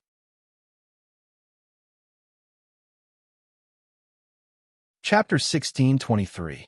As Evildoers Run Wild's most trusted person, Sovereign Descent naturally knew what kind of person Wang Yu was. He had also heard of the relationship between Wang Yu and Evildoers Run Wild. He also knew that Wang Yu was much scarier than Evildoers Run Wild. Fuck. After the previous ambush, Sovereign Descent had gained a deeper understanding of just how troublesome Evildoers Run Wild was. If not for the fact that there was no turning back, Sovereign Descent might have hesitated on whether or not to betray Evildoers Run Wild if given another chance. Sovereign Descent had been on top of the tower earlier. The lighting inside the tower was poor, and Wang Yu had been standing at the bottom of the stairs. Therefore, Sovereign Descent had only known that 2 players had entered the tower. He had not seen Wang Yu and Wang Yu's appearances clearly. At this moment, Wang Yu had jumped up the stairs. When Sovereign Descent saw this person who was even scarier than evildoers run wild, his heart leaped to his throat. He hurriedly gave the command to attack. However, it was too late. By the time Sovereign Descent reacted, Wang Yu had already jumped to the 4th floor. Using the railing as leverage, Wang Yu leaped several meters higher into the air and landed on the 6th floor. To move unhindered by the narrow staircase was not an easy task for the players. Only the ranged classes could attack Wang Yu. However, Wang Yu's movements were unpredictable and extremely fast. Before anyone could lock onto him, Wang Yu had already jumped diagonally above Sovereign Descent. If this were any other time, Sovereign Descent would not have taken action against Wang Yu out of consideration for Wang Yu's reputation. But now, this was rebellion. The conflict between Sovereign Descends and evildoers run wild had escalated to the point where one side had to die. At a time like this, it was either one of them or the other.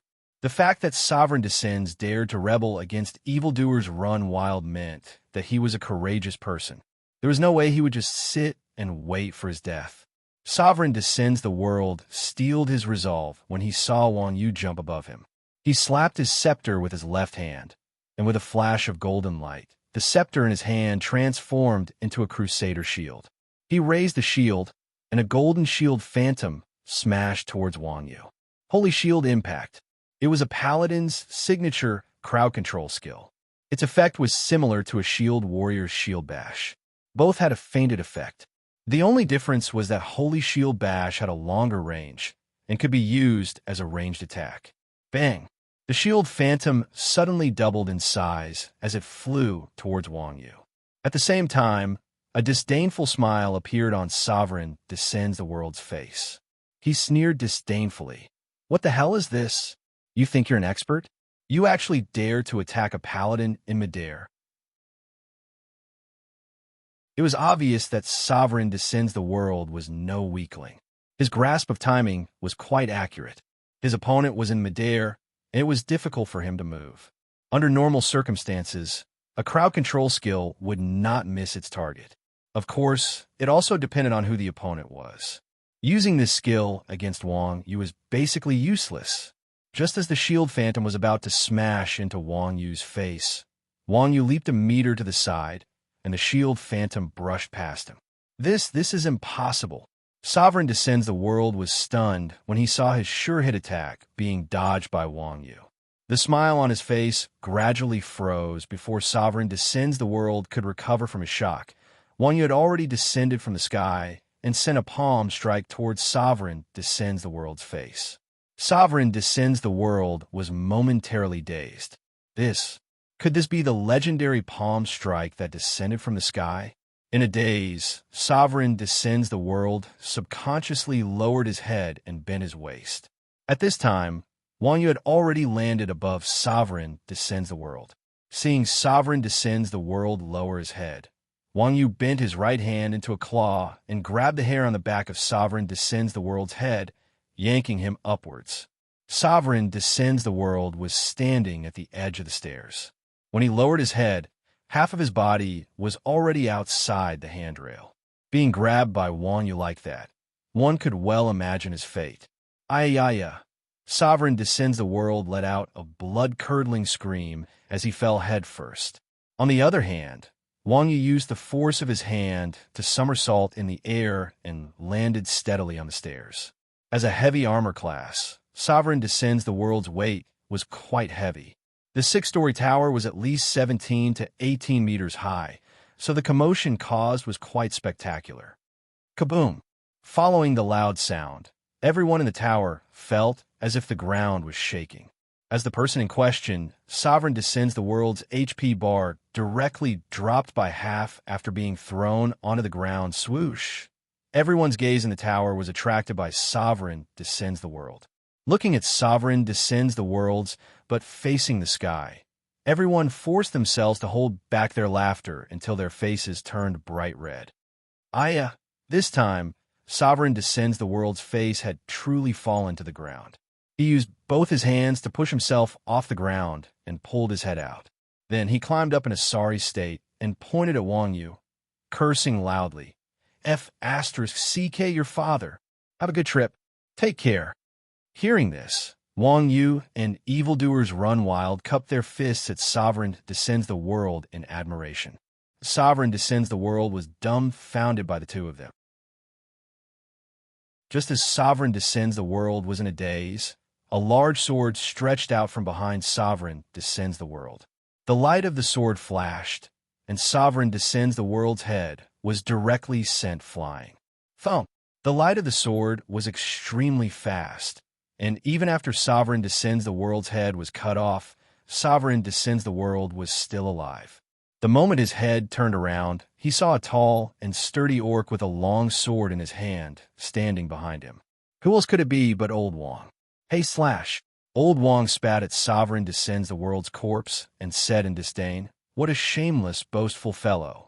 To move unhindered, the players seemed to have understood something when they saw this. However, understanding seemed to be useless at this time, because the instant Old Wang killed Sovereign Descends the World, the Wang Yu brothers also made their move. Boss, kill the warlock first. Evildoers Run Wild stretched out his hands and casually tossed the two players in front of him down the tower. At the same time, he reminded Wang Yu. Wang Yu was a veteran of hundreds of battles, so he naturally didn't need Evildoers Run Wild to teach him how to fight. The warlock class had always been a headache for Wang Yu. Therefore, Wang Yu's first move was to target the warlock players. To move unhindered, the players also realized Wang Yu's intentions, and they hurriedly changed their formation to block the warlock players in an attempt to protect the core of the team. Unfortunately, even with Wang Yu's strength, Sovereign Descends the World couldn't last a single round against him. Naturally, these players were no match for him. Wang Yu raised his right hand, and a white light flew out and wrapped around one of the warlocks. Then, with a casual swing of his hand, the warlock was forcibly dragged down the stairs. At the same time, another warlock raised his staff and attempted to cast a spell. Wang Yu swung his left hand, and a long staff shot out diagonally. Bang! The long staff pierced through the crowd and accurately stabbed into the warlock's mouth while he was chanting a spell. You're tuning in to the Warrior Lore YouTube channel. Don't forget to subscribe and join us on this journey to catch the most captivating stories.